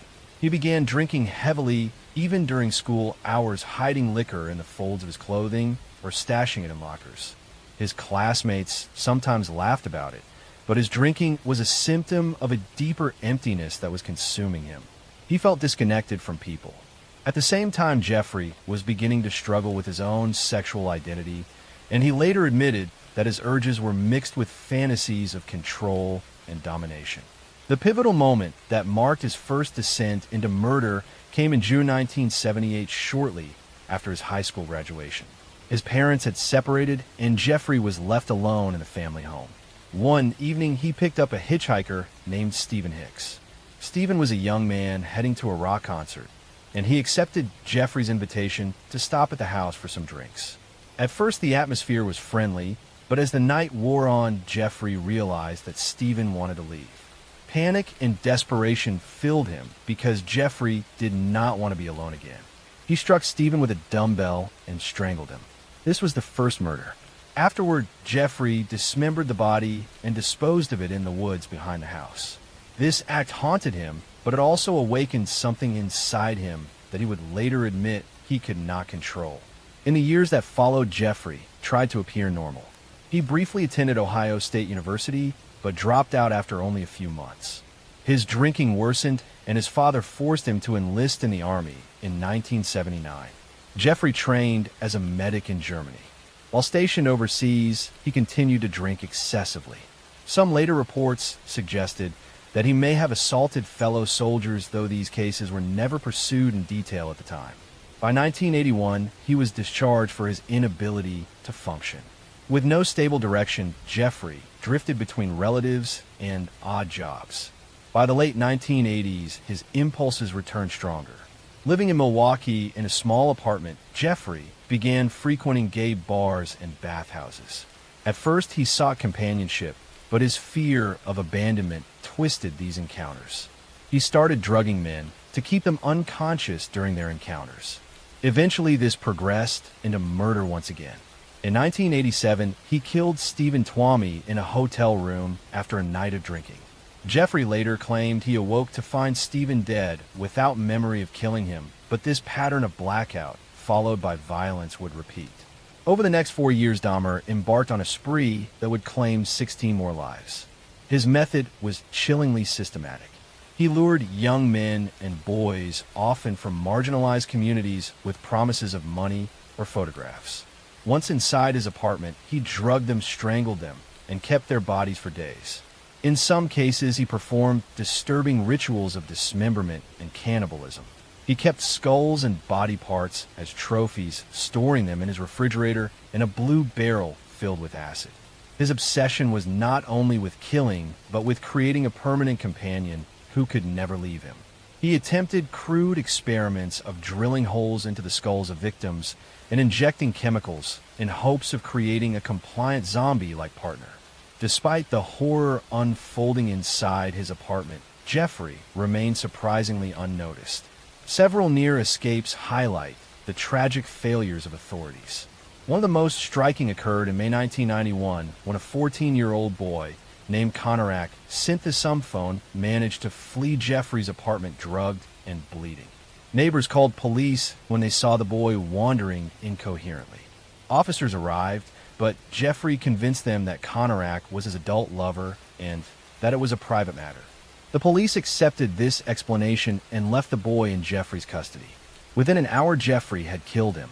These failures allowed Dahmer to continue his crimes until July 22, 1991, when another intended victim, Tracy Edwards, managed to escape. Edwards was lured to the apartment, but once inside, he noticed the smell and saw the strange surroundings. Jeffrey attempted to handcuff him, but Edwards fought back and fled through the door. He stopped police officers on patrol and led them back to the apartment. When police entered, they discovered photographs of dismembered bodies, and soon after, the full extent of Jeffrey's actions was revealed. The arrest shocked the nation. Neighbors who had complained of foul smells and odd noises were horrified to learn what had been happening next door. The investigation uncovered remains of multiple victims, as well as the tools and containers Jeffrey had used. His calm demeanor during questioning unsettled investigators. He openly admitted to the murders, describing his rituals in clinical detail. For the families of the victims, the revelations were devastating. Many of them were already living in difficult social and economic circumstances and now had to endure the public exposure of their loved ones' deaths. The trial began in January 1992 and drew international attention. Jeffrey pleaded guilty but insane. His defense argued that his mental illness drove his uncontrollable urges. The prosecution maintained that he knew exactly what he was doing and that he carefully planned his actions. After weeks of testimony, including graphic evidence, the jury found him guilty on 15 counts of murder. He was sentenced to 15 consecutive life terms totaling nearly 1,000 years in prison. Prison did not bring peace. Jeffrey initially lived quietly behind bars, reading the Bible and speaking to chaplains. Yet other inmates viewed him with contempt. He sometimes mocked guards and prisoners by shaping his food into body parts, as if to relive his crimes. On November 28, 1994, Dahmer was attacked by a fellow inmate, Christopher Scarver. Scarver beat him to death in the prison bathroom. For many families, this ending felt like a final chapter, though it could never erase the pain. The legacy of Jeffrey Dahmer continues to stir debates about mental illness policing and the vulnerability of marginalized groups. His crimes revealed systemic failures in law enforcement, who dismissed the concerns of neighbors and ignored the pleas of victims. It showed how predators can hide in plain sight, while institutions fail to protect those most at risk. Documentaries and books continue to analyze the case, but beyond the sensationalism lies the human cost. 17 lives were lost, each with families who still mourn. Story 2. Ted Bundy remains a name etched into the darkest pages of criminal history. Born in November 1946 in Burlington, Vermont, Theodore Robert Bundy grew up in an environment of secrets. His mother, Eleanor, raised him with the support of her strict parents. For a time, Ted believed his grandparents were his parents and his mother was his sister. The truth of his parentage remained confusing, and he grew up with an undercurrent of instability. Despite this, outwardly, he appeared intelligent, polite, and even charming. As a young boy, Bundy displayed early signs of detachment and fascination with control. Neighbors recalled that he sometimes placed knives around his aunt as she slept. He also developed a habit of peeping into windows and stealing items from homes. Still, these warning signs went largely unnoticed. He was a good student and seemed socially adept. Teachers saw him as quiet and well-mannered. In the 1960s, Bundy attended the University of Washington in Seattle. There he studied psychology and became politically active, volunteering for campaigns and working a crisis hotline. Colleagues at the hotline would later recall his calm voice and apparent empathy for callers in distress. Nobody suspected that he was already harboring violent fantasies. Bundy's murders began in the early 1970s, though it is believed he may have killed earlier. He targeted young women, often students who resembled a former girlfriend he felt deeply rejected by. He would approach them in public places pretending to be injured or in need of help. Sometimes he wore a sling or used crutches. When kind strangers offered assistance, he would lead them to a secluded area and attack. His earliest confirmed victims were in Washington state. In 1974, a series of disappearances began to alarm police. Women vanished from college campuses, leaving little trace. One of the first was Linda, an Healy student at the University of Washington who disappeared from her home in January 1974. That summer, two women, Janice Ott and Denise Naslund, disappeared on the same day from Lake Sammamish State Park. Witnesses described a handsome man with a cast on his arm asking women to help him load a sailboat. He introduced himself as Ted. This was one of the first times investigators had a name. Bundy's ability to charm and deceive allowed him to evade suspicion. He continued his studies, even attending law school. Outwardly, he dated women, maintained friendships, and volunteered in politics. Yet beneath this mask, his killings escalated. He abducted, raped, and murdered women across multiple states, including Washington, Oregon, Utah, and Colorado. His method was consistent. He lured victims often at night, assaulted them, and killed them usually by strangulation or bludgeoning. He sometimes revisited the bodies, leaving them in remote wooded areas, and in some cases committing acts of necrophilia. By 1975, Bundy had moved to Utah, and killings began there as well. Local investigators grew alarmed at the pattern. He was eventually arrested that year after police found burglary tools in his car, which also contained suspicious items like handcuffs and a ski mask. At the time, this evidence was not enough for a murder charge, but it marked the beginning of his downfall. Bundy managed to escape custody multiple times, which only added to his infamy. In 1977, while held in Colorado, he leapt from a courthouse library window and fled. He was recaptured, but later that year, he escaped again from his jail cell by squeezing through a hole in the ceiling. He made his way across the country to Florida. In Florida, Bundy unleashed his most brutal attacks. In January 1978, he entered the Chi Omega sorority house at Florida State University. In the early hours of the morning, he attacked 4 women in their rooms, killing 2 of them, Lisa Levy and Margaret Bowman, and severely injuring the others. Only weeks later, he abducted and murdered a 12-year-old girl named Kimberly Leach. These crimes shocked the nation and ended any illusion that Bundy was a man who could restrain himself. His capture came soon after. In February 1978, he was pulled over by police in Pensacola driving a stolen car. Once identified, his face was splashed across newspapers nationwide. The trial that followed was the first to be televised, and millions watched as Bundy attempted to defend himself in court. He cross-examined witnesses and played the role of his own lawyer. His charm and arrogance fascinated the media, but the evidence against him was overwhelming.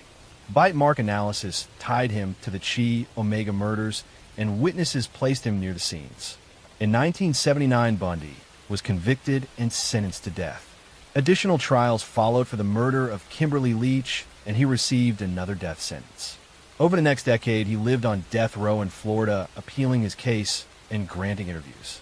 During this time, he confessed to more than 30 murders, though investigators believe the true number may be higher, possibly over 100. Bundy described in chilling detail how he selected and killed his victims. In January 1989, his appeals ran out, and he was executed in the electric chair at Florida State Prison. Outside, the prison crowds gathered, chanting and celebrating the end of his life. For many families, the execution closed a painful chapter, though the scars of loss remained. The legacy of Ted Bundy endures because his crimes revealed how easily appearances can deceive. He was educated, articulate, and outwardly normal, yet beneath that facade lay a predator driven by compulsion. His case led to greater awareness of a need for coordinated police work across states, since Bundy moved freely between jurisdictions. It also highlighted the vulnerability of young women who trusted a stranger in need. Today, Bundy is remembered not only for his crimes, but also for the way society responded to him. The media often portrayed him as charismatic, which drew criticism for humanizing him instead of focusing on the victims. Books, documentaries, and films continue to analyze his life, but at the core remain the stories of the women whose lives were stolen. They were daughters, sisters, and friends who deserve remembrance beyond the shadow of the man who killed them.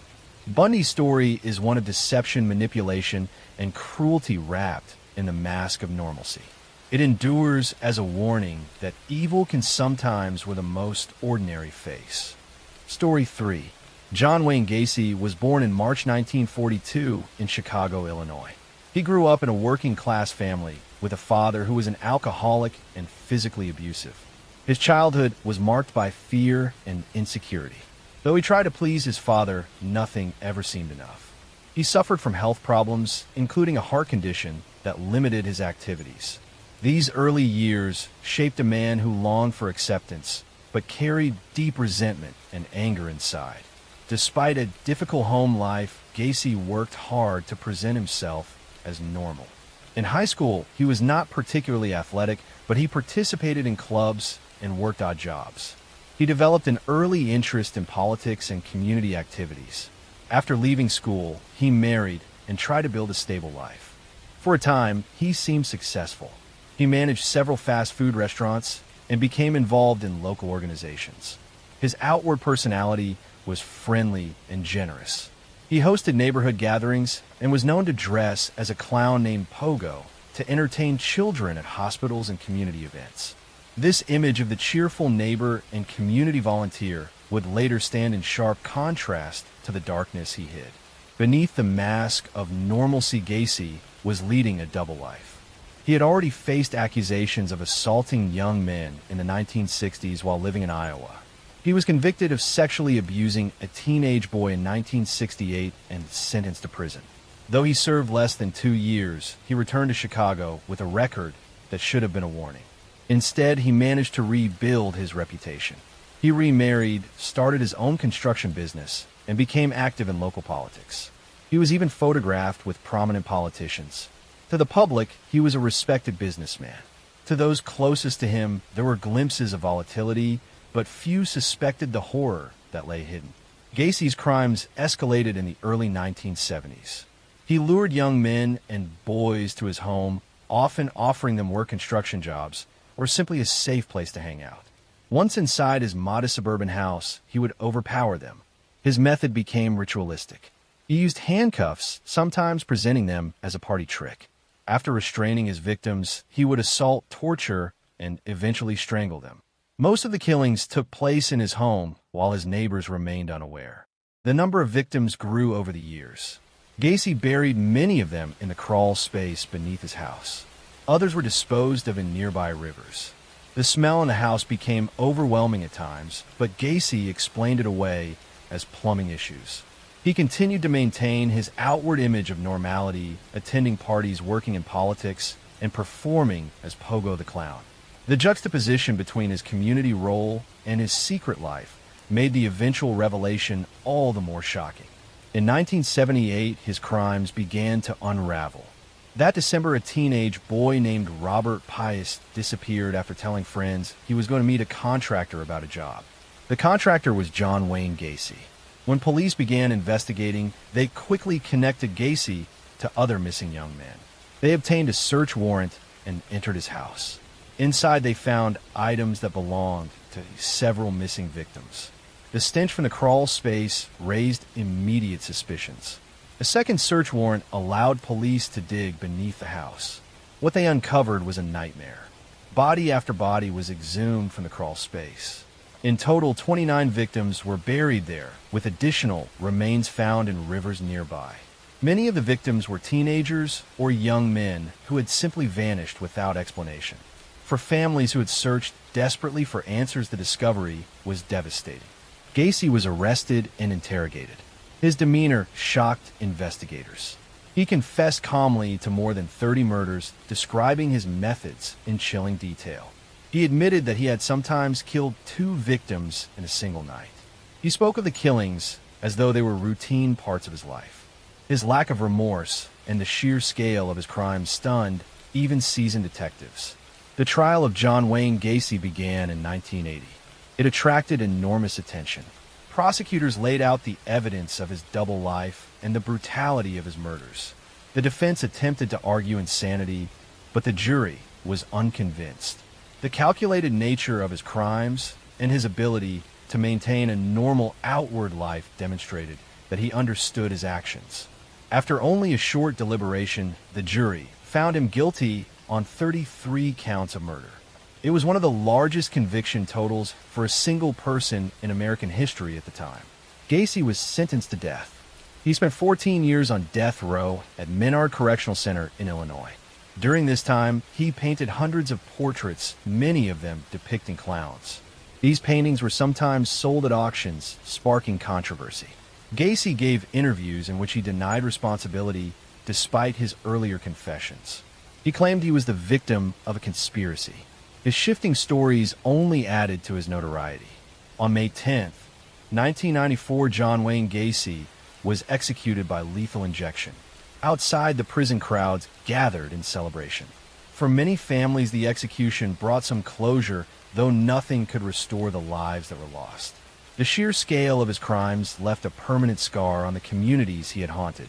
The case of John Wayne Gacy continues to resonate because of the contrast between his public and private lives. He was the friendly neighbor, the businessman, the clown who entertained children, yet behind closed doors, he was a predator who murdered more than 30 young men. His ability to hide in plain sight exposed flaws in the system and highlighted how vulnerable runaway teens and young workers were in the 1970s. The legacy of Gacy is one of horror and deception. His crimes serve as a reminder that appearances can be misleading and that predators can exist even in the most ordinary neighborhoods.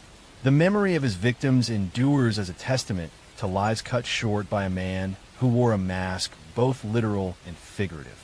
Behind the smile of a clown lay the heart of a killer. Story 4. The Zodiac Killer is a name that still casts a shadow over the history of American crime. Active in the late 1960s and early 1970s in Northern California, the Zodiac terrorized communities with brutal murders and cryptic letters. Unlike many other killers, his identity was never confirmed, which has only deepened the mystery and fear surrounding the case. The first confirmed attack attributed to the Zodiac occurred on December 20th, 1968, near the small town of Benicia, California. 2 teenagers, David Faraday and Betty Lou Jensen, were on their first date when they parked at a lover's lane spot. A car pulled up beside them. The assailant forced them out and shot both of them with a handgun. Betty Lou died instantly, and David was mortally wounded. There was no robbery or clear motive. It seemed a senseless act. Investigators had few leads, and the case went cold. On July 4th, 1969, another couple, Darlene Farron and Mike Mageau, were sitting in a car at Blue Rock Springs Park in Vallejo when a vehicle pulled up. The driver left, then returned and opened fire with a handgun. Darlene was killed, and Mike survived with serious injuries. Just over an hour later, a man called the Vallejo police station claiming responsibility not only for this attack, but also for the previous one on David and Betty Lou. The caller provided details that had not been released publicly. It was the first direct communication from the man who would call himself the Zodiac. Weeks later, newspapers received letters written by the killer. These letters were taunting, filled with strange symbols and coded messages. In one, he introduced himself with the chilling phrase, "This is the Zodiac speaking." He demanded that the letters be published or he would kill more people. Inside the letters were cryptograms that he claimed revealed his identity. One of the first ciphers was cracked by a schoolteacher and his wife. It did not reveal a name, but instead a disturbing message where the killer declared that he enjoyed killing because it was fun. The Zodiac struck again on September 27th, 1969 at Lake Berryessa. Brian Hartnell and Cecilia Shepard were relaxing by the water when a man approached wearing a hood with a crosshair symbol on the chest. He tied them up and stabbed them repeatedly.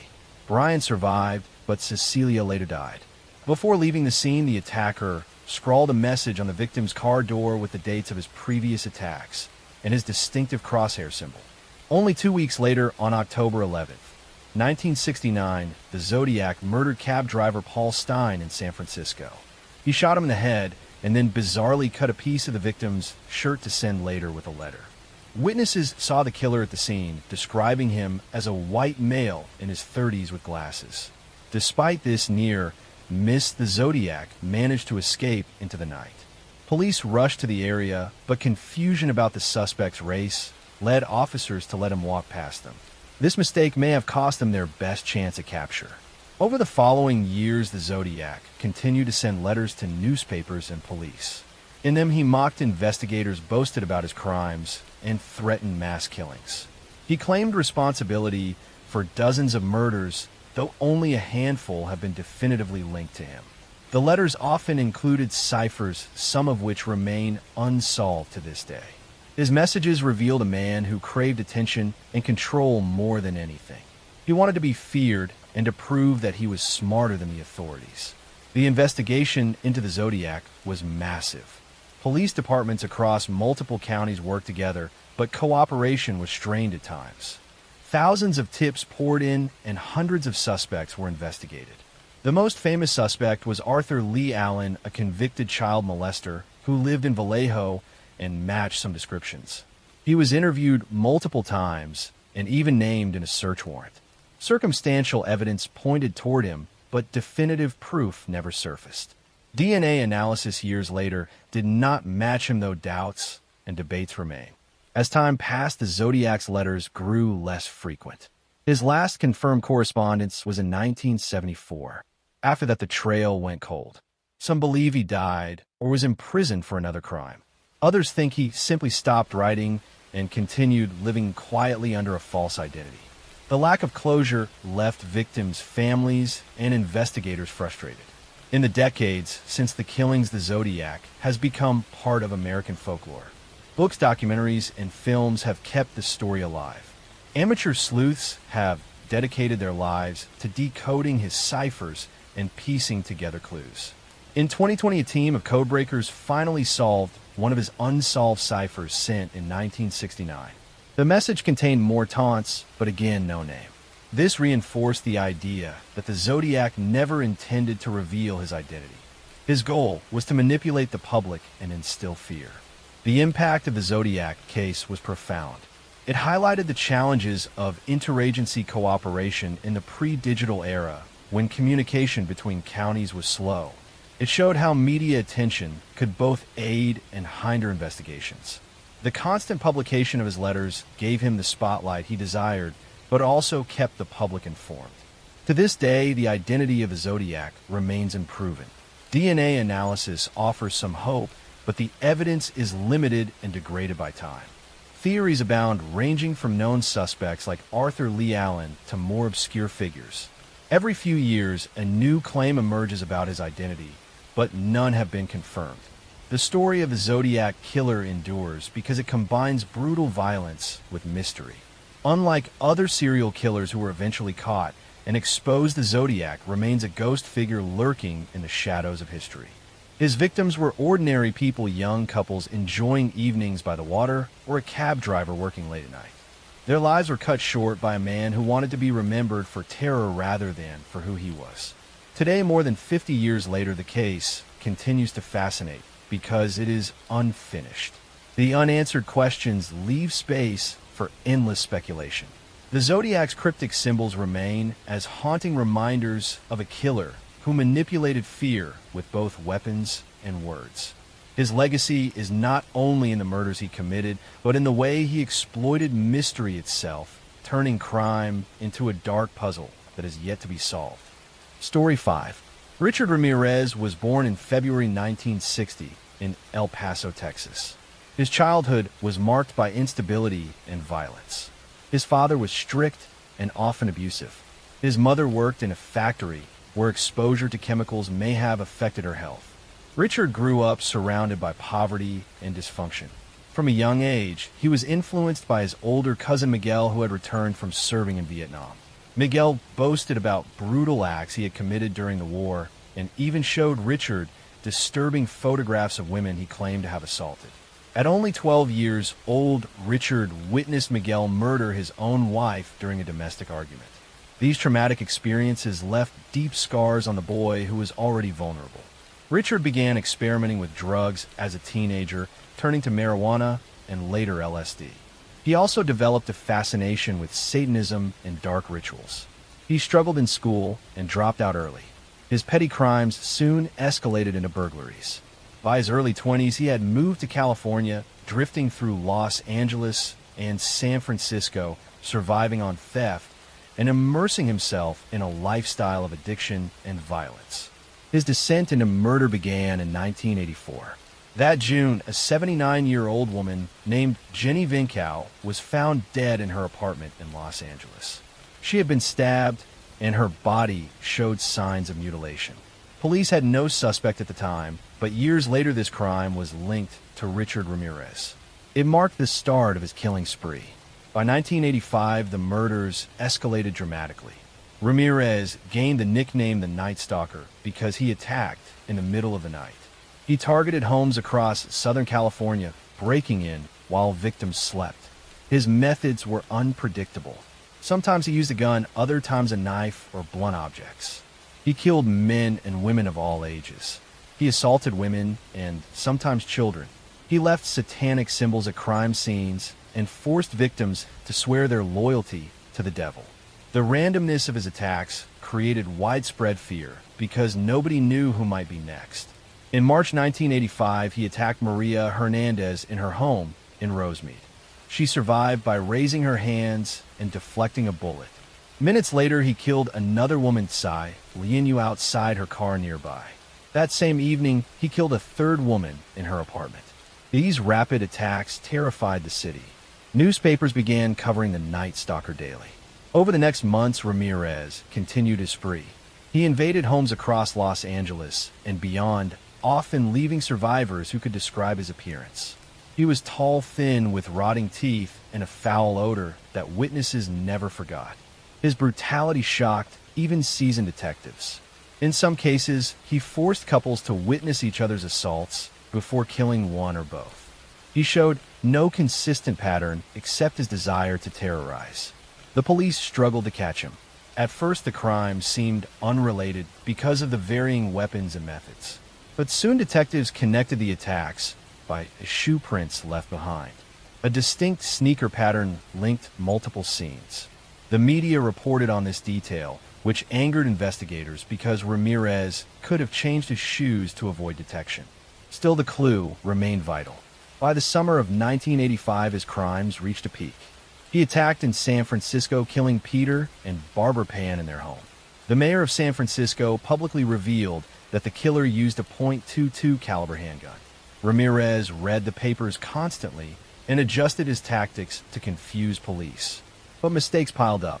Survivors gave detailed descriptions, and eventually a fingerprint was lifted from a stolen car he abandoned. Police matched it to Richard Ramirez, who already had a record for theft and drug charges. On August 31st, 1985, Ramirez was finally captured, but not by police at first. His photograph had been released to the public, and when he attempted to steal a car in East Los Angeles, he was recognized. Neighbors chased him through the streets and cornered him. The crowd beat him until police arrived to take him into custody. The capture brought relief to a city that had been living in fear for months. The trial of Richard Ramirez became one of the most notorious in American history. It began in 1989 and lasted over a year. The courtroom was often filled with reporters and curious spectators. Ramirez seemed to revel in the attention. He flashed satanic hand signs and shouted "Hail Satan" during proceedings. His gaunt appearance, dark eyes, and defiant attitude made him a figure of morbid fascination. Despite his behavior, the evidence was overwhelming. Survivors testified in detail. Forensic evidence, including fingerprints and ballistic matches, tied him to multiple murders. In September 1989, Ramirez was convicted of 13 murders as well as numerous counts of assault, burglary, and attempted murder. He was sentenced to death and sent to San Quentin prison. Outside the courthouse, crowds cheered the verdict. Families of victims wept both in grief and in relief that justice had been served. On death row, Ramirez continued to attract media attention. He received letters from admirers and even married a woman who believed in his innocence. His presence remained unsettling. Unlike some killers who eventually expressed remorse, he showed none.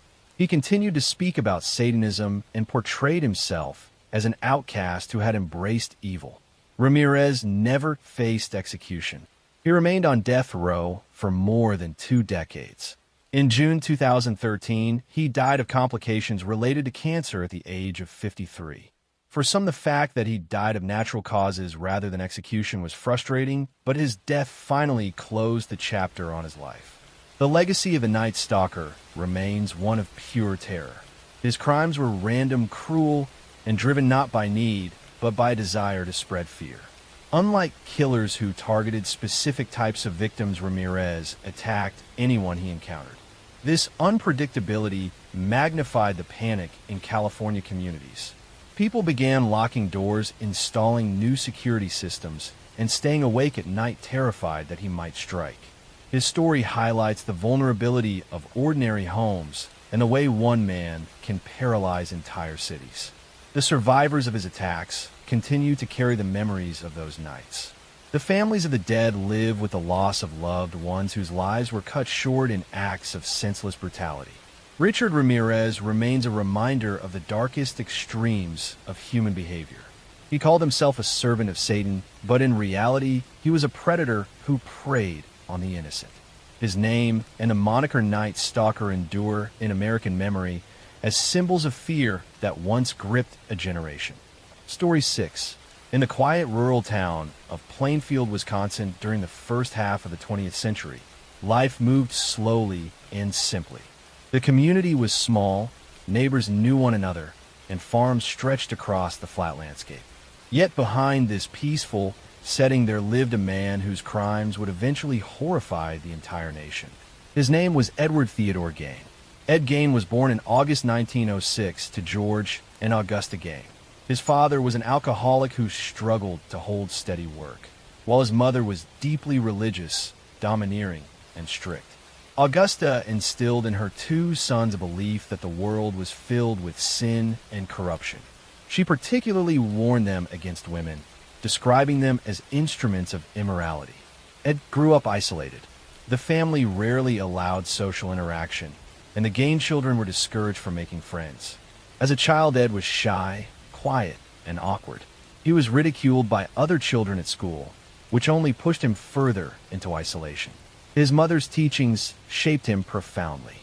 He developed an unhealthy attachment to Augusta, viewing her as the only pure and trustworthy person in the world. This dependence would define his entire life. In 1940, Ed's father died, leaving the family to survive on farm income. Soon after, his older brother Henry began expressing doubts about their mother's strict worldview. Henry worried about Ed's unhealthy devotion to Augusta, but in 1944 Henry died in a suspicious fire while working on the family property. Although the official cause was listed as asphyxiation, investigators quietly noted that the circumstances were odd. Ed reported the fire, and when Henry's body was found, it appeared not badly burned, leading some to wonder if Ed had played a role in his brother's death. After Henry's passing, Ed was left alone with his mother. But only a year later, in 1945, Augusta herself died following a series of strokes. Her death devastated Ed.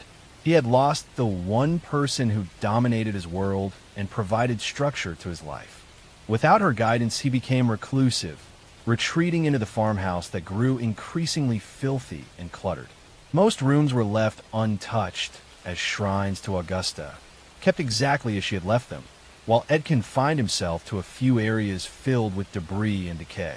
It was in this lonely environment that Ed's obsession with death and the human body began to take its most disturbing form. He frequently visited cemeteries at night, digging up recently buried bodies.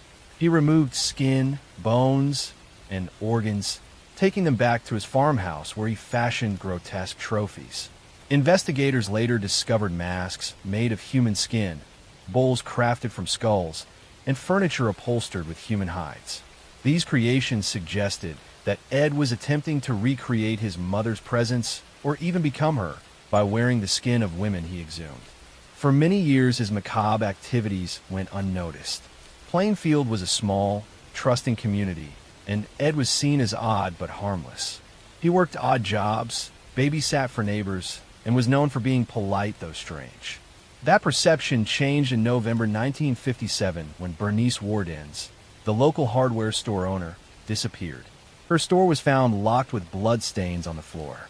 A receipt showed that Ed Gain had been her last customer that day. Police obtained a search warrant and went to Ed's farmhouse. What they found shocked even the most experienced officers. Inside the house were the remains of Bernice Wardens. Her body had been hung in a shed and gutted like a deer. As investigators searched further, they uncovered the horrific collection of human remains Ed had gathered over the years. Masks of human faces hung on the walls. Chairs were covered in human skin, and boxes contained organs. Some remains were traced back to missing women, though Ed admitted many came from graves he had robbed. The discoveries horrified the public. The idea that a quiet, seemingly harmless neighbor had been committing such grotesque acts shattered the sense of safety in small-town America. Newspapers across the country printed the details, and Ed Gain quickly became infamous. His crimes went beyond murder into a realm of depravity rarely seen. During interrogation, Ed confessed to killing Bernice Wardens and another local woman, tavern owner Mary Hogan, who had vanished in 1954. He also admitted to robbing graves, but claimed he had not killed most of the women whose remains were found in his house. His statements revealed a disturbed mind. He described entering trances when digging up bodies, and he explained how he crafted clothing and masks in an effort to transform himself into his mother.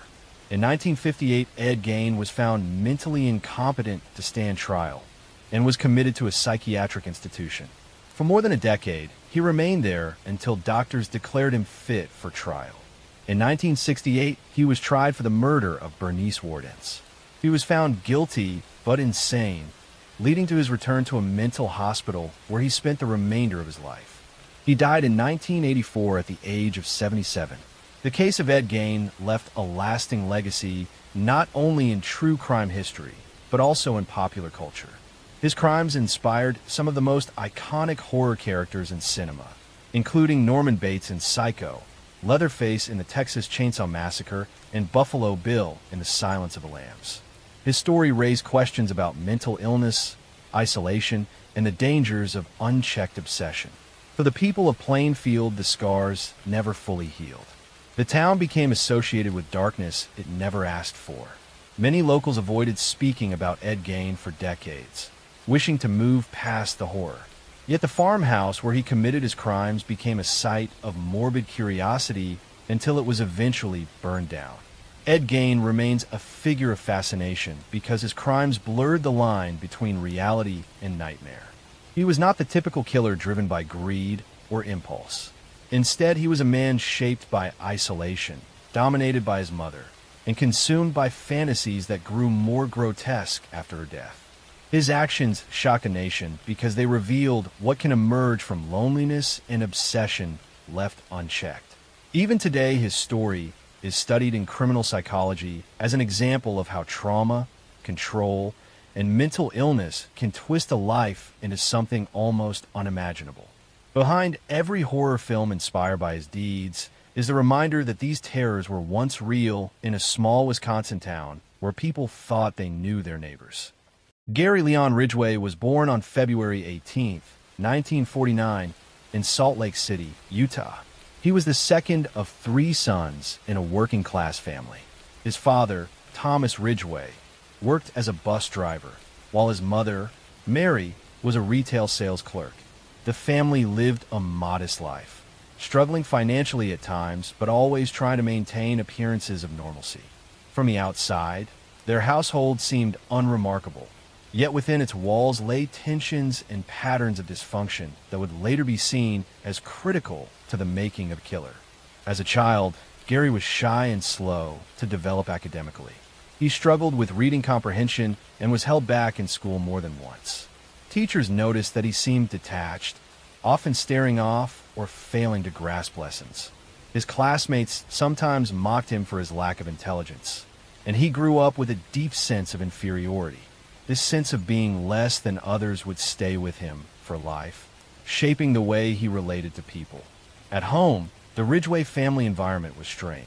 Gary's father often complained about sex workers, speaking of them with contempt. He frequently shared disturbing stories about encounters he had witnessed while driving his bus route near Seattle, where prostitution was common. At the same time, Gary's relationship with his mother was complicated. She was described as domineering, strict, and sometimes humiliating toward him. Gary later spoke of feeling confused by his mother's behavior, especially when she scolded him harshly, even as she also cared for him physically in ways that left him with troubling, conflicted emotions. As Gary entered adolescence, he began to show troubling signs of suppressed rage. At the age of 16, in what would later be remembered as a shocking foreshadowing of his adult crimes, he lured a 6-year-old boy into the woods and stabbed him. The child survived, but the act revealed a dangerous side of Gary that no one around him truly recognized or understood at the time. It was brushed off as an isolated incident, and Gary moved forward with his life as though nothing had happened. After finishing high school, Gary joined the Navy. He was deployed to Vietnam, where he was exposed to the chaos of war and the widespread use of sex workers among soldiers. He contracted gonorrhea during his service, which filled him with a mixture of guilt and anger, emotions that later became tied to his view of women. When his military service ended, he returned to the United States and settled near Seattle. Gary Ridgway married young, taking a woman named Claudia Craig as his first wife in 1970. But their marriage was troubled from the beginning. He was jealous, controlling, and consumed by suspicions of infidelity. His fixation on sexual activity was overwhelming, and his expectations in the marriage were exhausting to his partner. They divorced within a year. He would marry more than once again, and in each relationship he displayed a disturbing pattern of obsession, control, and infidelity. On the surface, Ridgway lived a seemingly ordinary working-class life. He was employed as a painter at the Kenworth Truck Factory, where he remained for decades. His co-workers described him as quiet, sometimes odd, but generally reliable. He attended church regularly and sometimes read the Bible aloud at home. Yet beneath this facade of normalcy, he was nurturing dark fantasies and behaviors that would make him one of the most prolific serial killers in history. The murders that would later be attributed to him began in the early 1980s in the area surrounding the Green River near Seattle. In 1982, the body of a young woman was found in the river. Within weeks, more bodies were discovered, all of them women, many of them known to be sex workers or runaways. The victims were often strangled, sometimes with ligatures, and their bodies were left in wooded areas, ravines, or the river itself. The pattern became clear to investigators. They were dealing with a serial killer who targeted vulnerable women, lured them to his vehicle, murdered them, and then disposed of their bodies in clusters across the landscape. The press soon dubbed him the Green River Killer, a name that would haunt the Pacific Northwest for decades. The investigation quickly became one of the largest in American history. Task forces were formed, dozens of detectives and FBI profilers were assigned, and yet the killer remained elusive. Ridgway himself was interviewed as early as 1983. He admitted to knowing some of the victims and to picking up sex workers, but he was calm, cooperative, and passed a polygraph test. Without concrete evidence, the investigators let him go. Meanwhile, the bodies continued to accumulate. Throughout the 1980s, women kept vanishing from the Seattle area, many of them last seen near Pacific Highway South, a stretch of road notorious for prostitution. Their remains were later found in clusters in wooded dumping sites that Ridgway returned to more than once. He often revisited the corpses to perform acts of necrophilia, an element of his crimes that remained hidden until his eventual confessions. For years, the task force chased leads, investigated suspects, and tried new forensic methods. Among those who assisted was Robert Keppel, a detective who had previously investigated Ted Bundy. Bundy himself, sitting on death row in Florida at the time, even offered to help profile the Green River Killer. Bundy suggested that the killer likely revisited the bodies and that he chose vulnerable women because he knew their disappearances would draw less attention. At the time, investigators considered Bundy's insights, but still lacked the evidence to make an arrest. Ridgway's double life continued into the 1990s. He remarried, held his job steadily, and maintained a bland suburban existence. Neighbors described him as unremarkable, sometimes friendly, sometimes odd. Few suspected that the quiet man who mowed his lawn and attended barbecues was hiding the darkest of secrets. The break in the case came with the advancement of DNA technology. In the late 1990s and early 2000s, samples that had been preserved from the victims were tested using new methods. Semen found on several victims was matched conclusively to Gary Ridgway.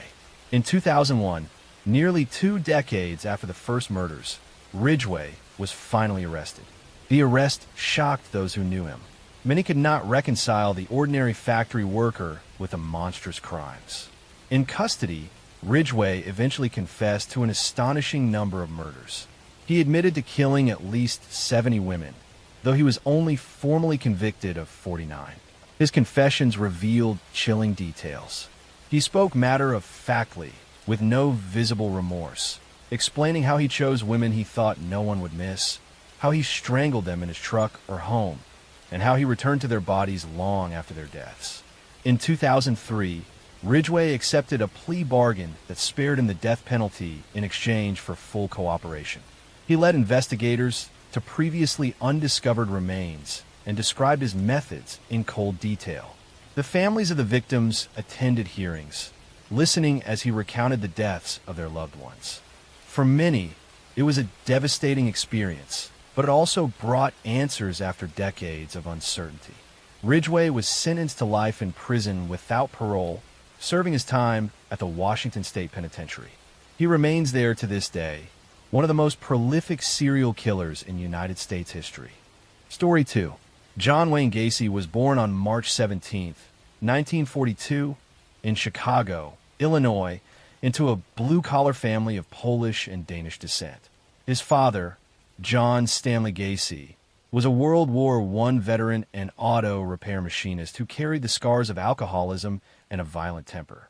His mother, Marion, was described as a kind and protective woman who tried to shield her children from the worst of their father's anger. John Wayne, known in the family simply as Johnny, was the second of 3 children, with 2 sisters who were close to him throughout his life. From an early age, Gacy's relationship with his father was one of fear and disappointment.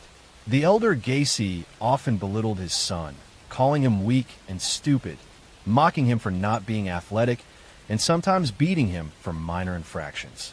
Johnny longed for approval that never came. Even as he grew older and achieved small successes, his father dismissed him. His mother, on the other hand, offered him compassion and defended him from his father's abuse. But this only deepened the wedge between father and son. As a boy, Gacy suffered from health problems.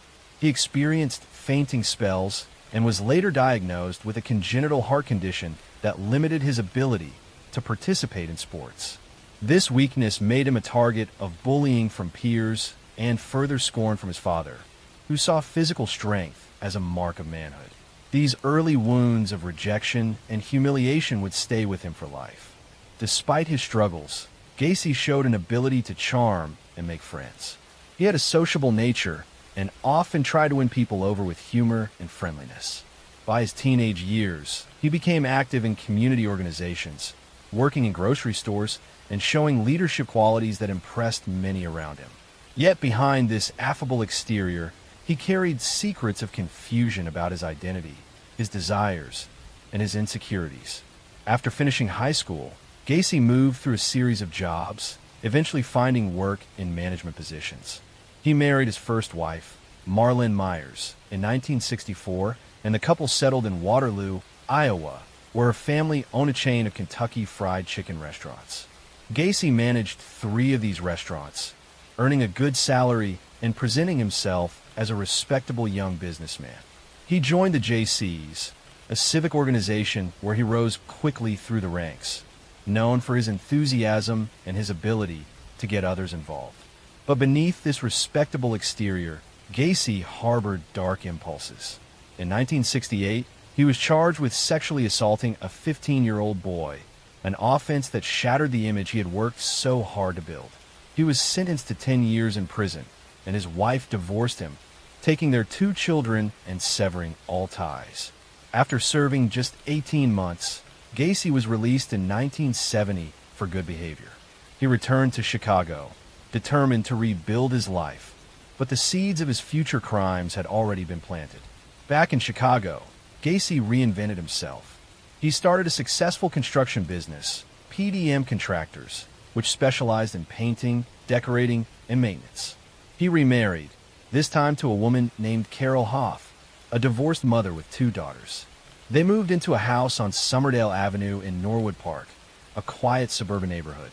To his neighbors, Gacy appeared to be a model citizen. He hosted parties, often cooking elaborate meals, and became involved in local Democratic Party politics. One of Gacy's most unusual hobbies was performing as a clown. He created 2 characters, Pogo the Clown and Patches the Clown, sewing the costumes himself and painting his own face. He entertained children at hospitals, charity events, and parades, earning him the nickname the Killer Clown in later years. To those who saw him perform, he seemed harmless, even joyful. Yet this persona masked the terrifying reality of what was happening inside his home. Throughout the 1970s, young men and boys began disappearing in the Chicago area. Many of them were runaways, drifters, or youth-seeking work. Gacy often lured them with promises of construction jobs or money. Some he picked up hitchhiking, others he met at bus stations or on the street. Once inside his home, he would offer them alcohol or show them a trick involving handcuffs, claiming he could demonstrate how to escape. When they were restrained, he revealed his true intentions. He assaulted them, strangled them, and disposed of their bodies. The sheer number of victims is staggering. Over the years, Gacy murdered at least 33 young men and boys. He buried most of them in the crawl space beneath his house, layering the bodies in trenches that he dug himself. Others were disposed of in the nearby Des Plaines River. His ability to maintain his public image while committing these crimes is one of the most disturbing aspects of his story. Suspicion grew slowly. Some families of the missing reported seeing their sons last with Gacy, and rumors circulated. In 1978, the disappearance of 15-year-old Robert Piest became the turning point. Piest was last seen at a pharmacy where Gacy had offered him a job. When he failed to return home, his parents alerted the police, who quickly connected his disappearance to Gacy. A surveillance operation was launched. Detectives followed Gacy, noting his erratic behavior and eventually obtaining a search warrant for his home. What they discovered shocked them. The smell of decomposition in the house was overwhelming. In the crawl space, they began to find bodies, one after another, buried in the earth. The scale of the crime was almost beyond comprehension. Gacy was arrested in December 1978. During questioning, he confessed in chilling detail to the murders. He spoke casually of how he killed the boys, describing them as if they were objects rather than human beings. The trial began in 1980 and lasted for weeks. The prosecution presented overwhelming evidence, while the defense tried to argue insanity. But the jury was unmoved. Gacy was found guilty of 33 murders, the largest number attributed to one person in United States history at that time. He was sentenced to death. For years, he lived on death row at Menard Correctional Center, appealing his sentence and maintaining at times that he was innocent, at other times admitting to the crimes. He became a notorious figure, even creating paintings that were sold for high prices by collectors morbidly fascinated with him. On May 10th, 1994, John Wayne Gacy was executed by lethal injection. Crowds gathered outside the prison, some celebrating, others reflecting on the horror of his crimes. His last words were dismissive, showing no remorse for the lives he had taken. The legacy of John Wayne Gacy's crimes left a deep scar on the Chicago community and the families of his victims.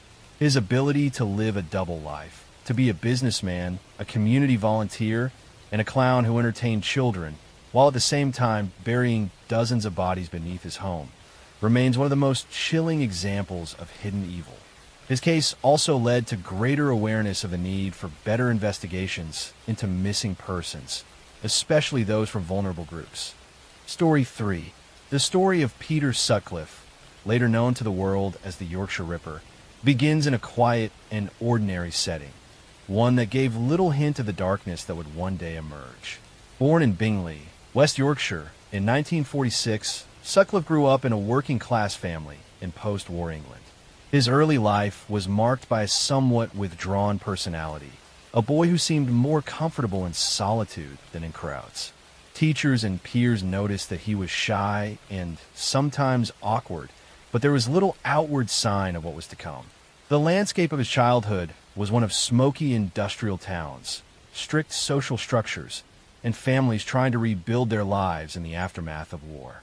As Sutcliffe grew older, those who knew him recalled a young man who seemed caught between the ordinary expectations of life and a deeper sense of disconnection. He worked various jobs, including in a factory and later as a truck driver, but he never seemed to settle.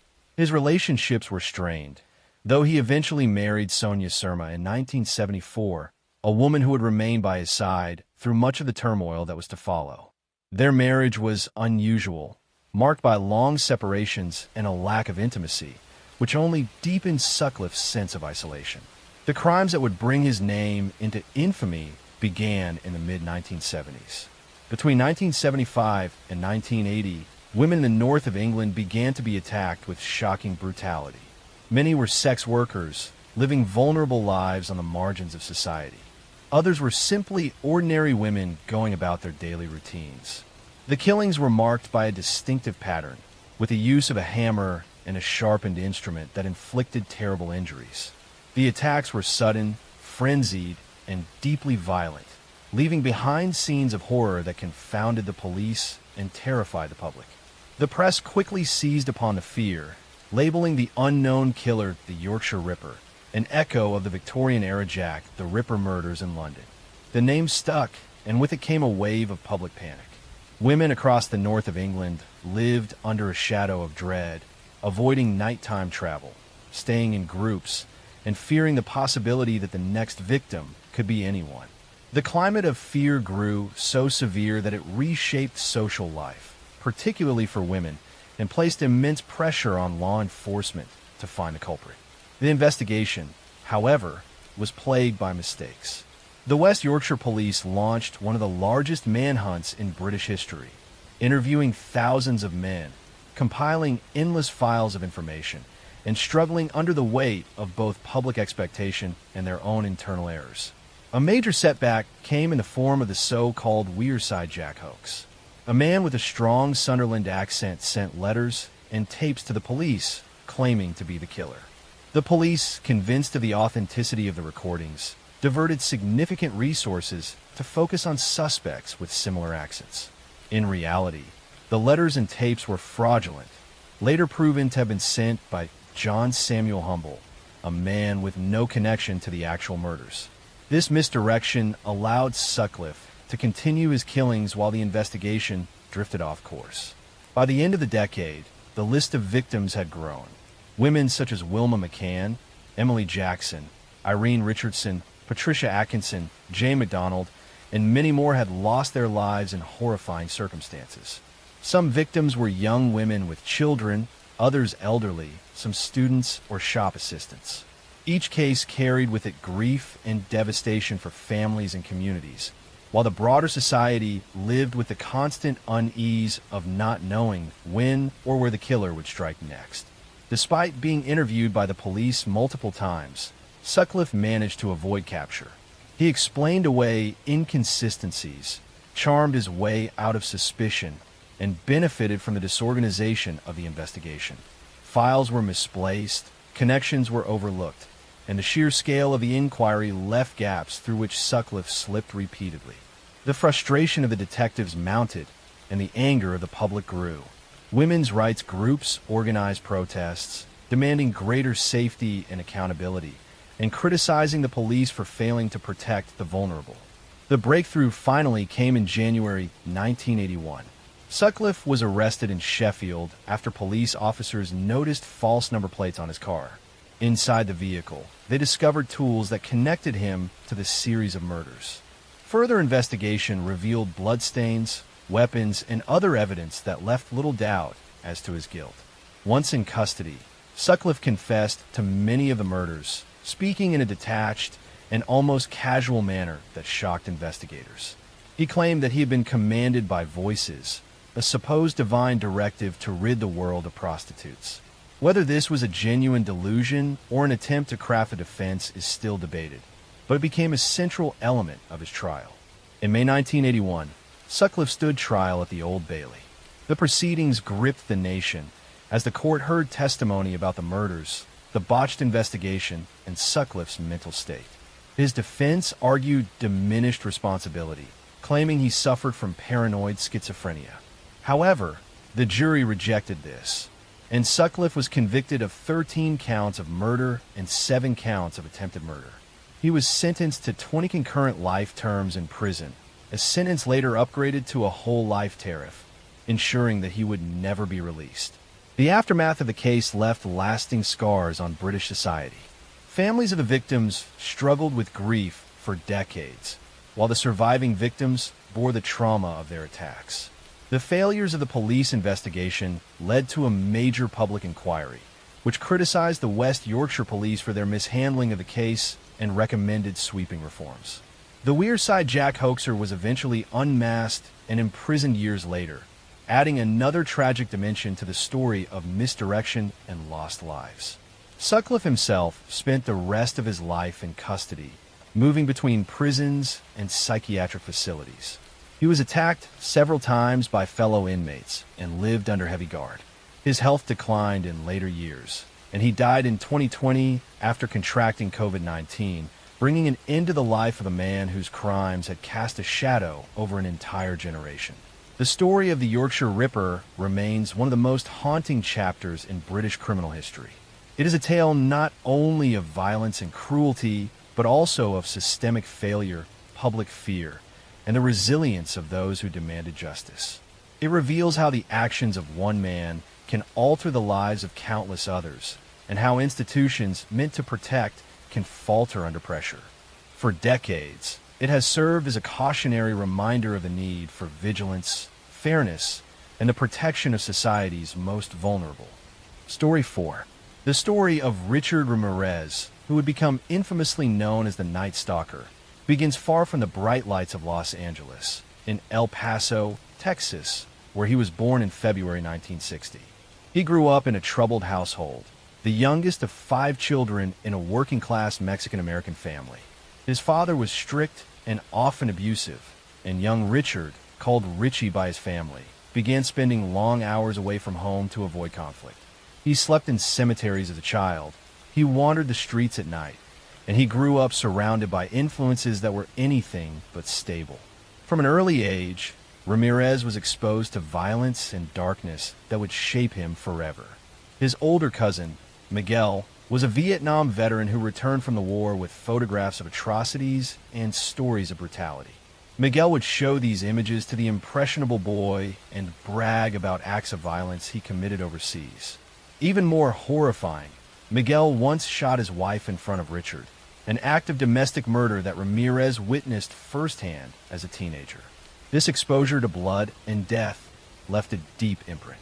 Ramirez's adolescence spiraled further into delinquency.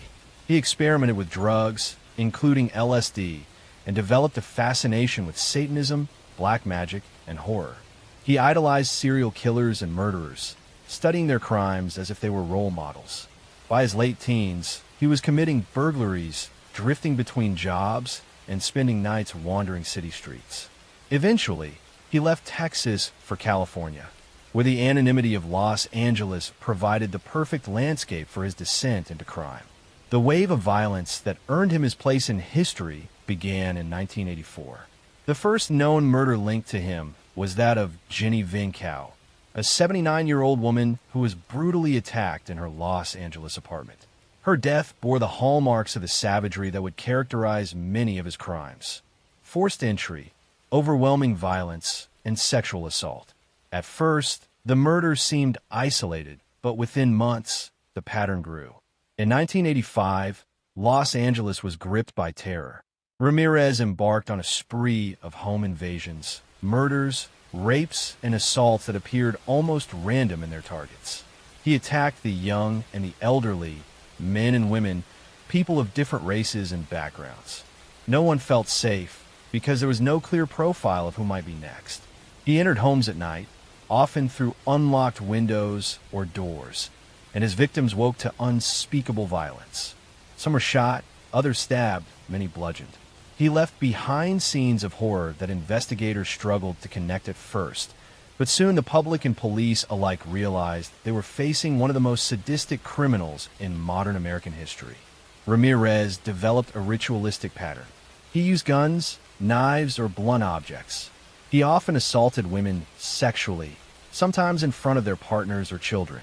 He forced his victims to swear to Satan, leaving behind pentagrams drawn in lipstick or carved into skin. The press seized on these satanic connections, fueling fear that the Night Stalker was not merely a murderer, but part of something even darker. The city of Los Angeles descended into paranoia. Hardware stores sold out of locks and guns. People double-bolted doors, installed alarms, and slept with weapons nearby. The heat of the summer in 1985 made this even more difficult, as residents kept their windows closed in fear.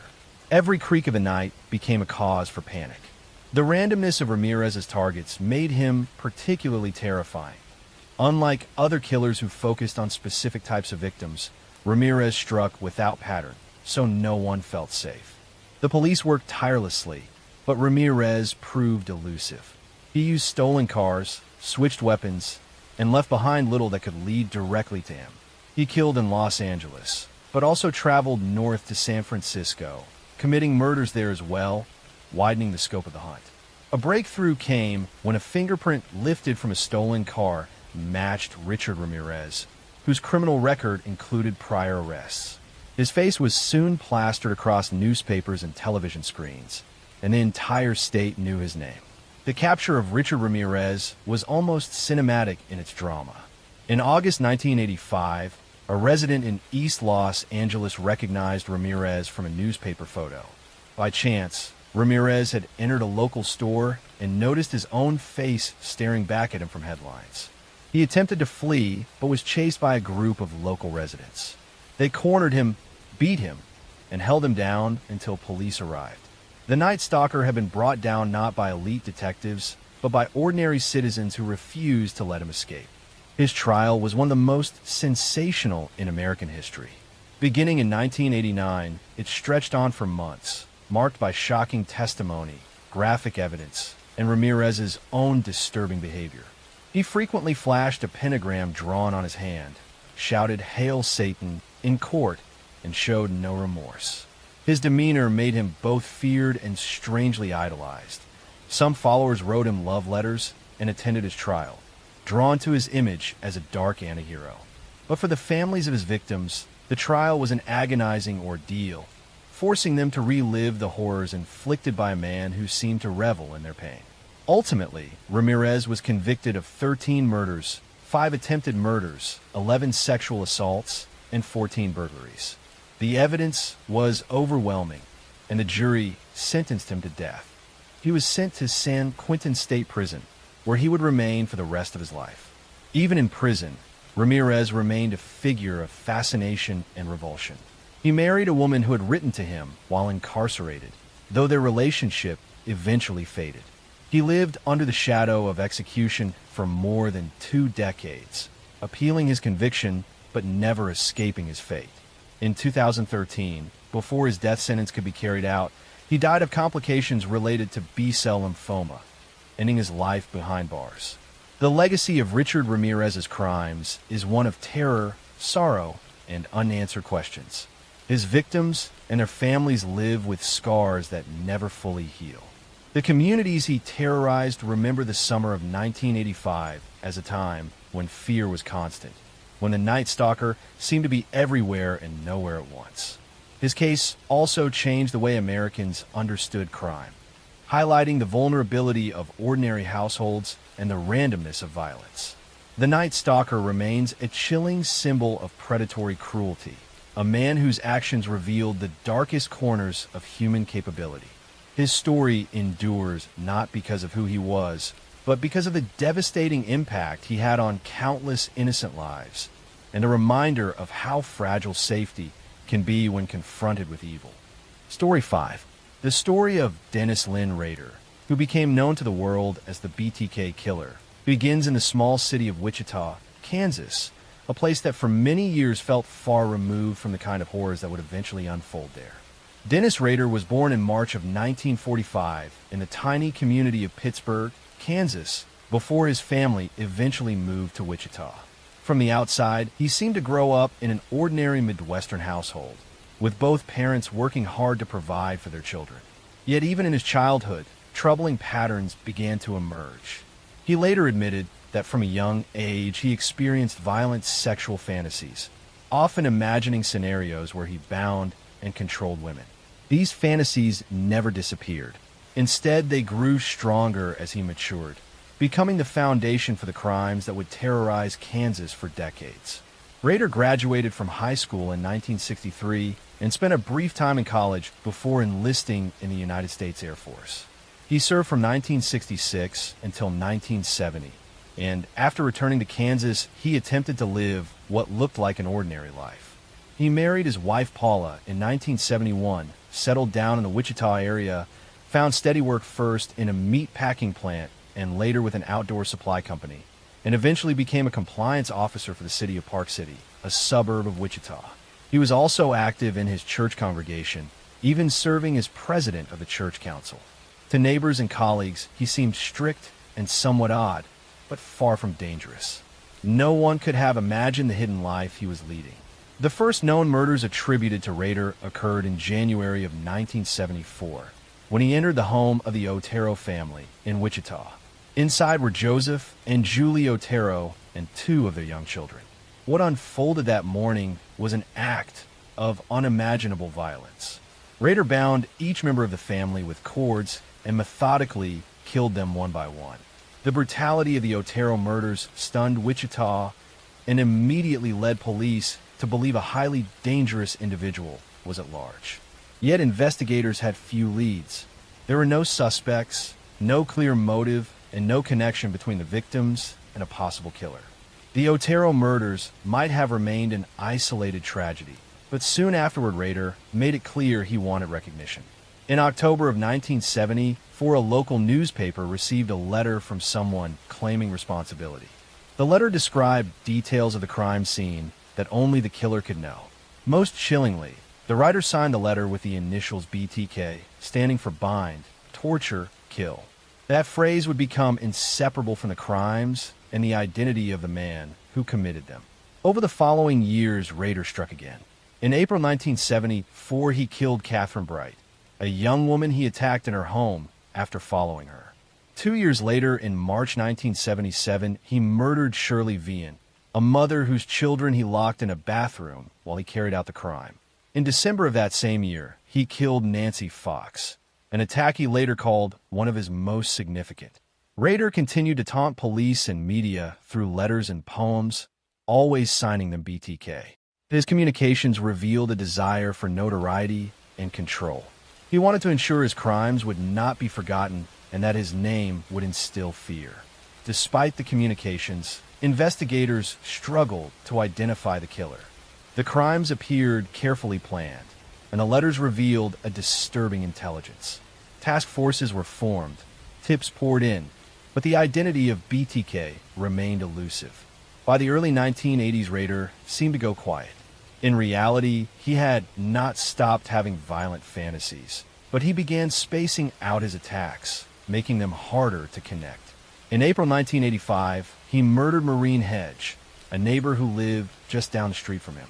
He later confessed to hiding her body in the church where he served as council president, posing her in different positions before disposing of her remains. In September 1986, he killed Vicki Weggerl, leaving behind her husband as the one to find her bound and strangled. At the time, police did not realize this crime was connected to BTK, and it was only later confirmed through DNA evidence. His final known murder occurred in January 1991, when he killed Dolores Davis, again abducting her from her home and leaving her body in a rural area outside Wichita. After that, Rader appeared to go dormant. For more than a decade, there were no known BTK murders, and many in Wichita began to believe the killer had either died or moved away. During this time, Rader continued living his outwardly normal life. He raised 2 children, maintained his job as a compliance officer where he enforced petty city codes with almost obsessive rigor, and remained active in his church. Those who knew him described him as strict, rule-bound, and somewhat controlling, but nothing that pointed to a secret double life as a serial killer. Then in 2004, more than 30 years after the first Otero murders, Wichita received a shock. BTK resurfaced. A local television station received a package containing photographs and a copy of Vicki Weggerl's driver's license, stolen from the crime scene years earlier. This was undeniable proof that the killer was still alive and wanted attention once again. Over the next year, a series of communications arrived at media outlets and police, all from BTK.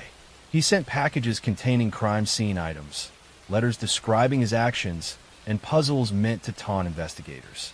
These new communications proved to be Rader's undoing.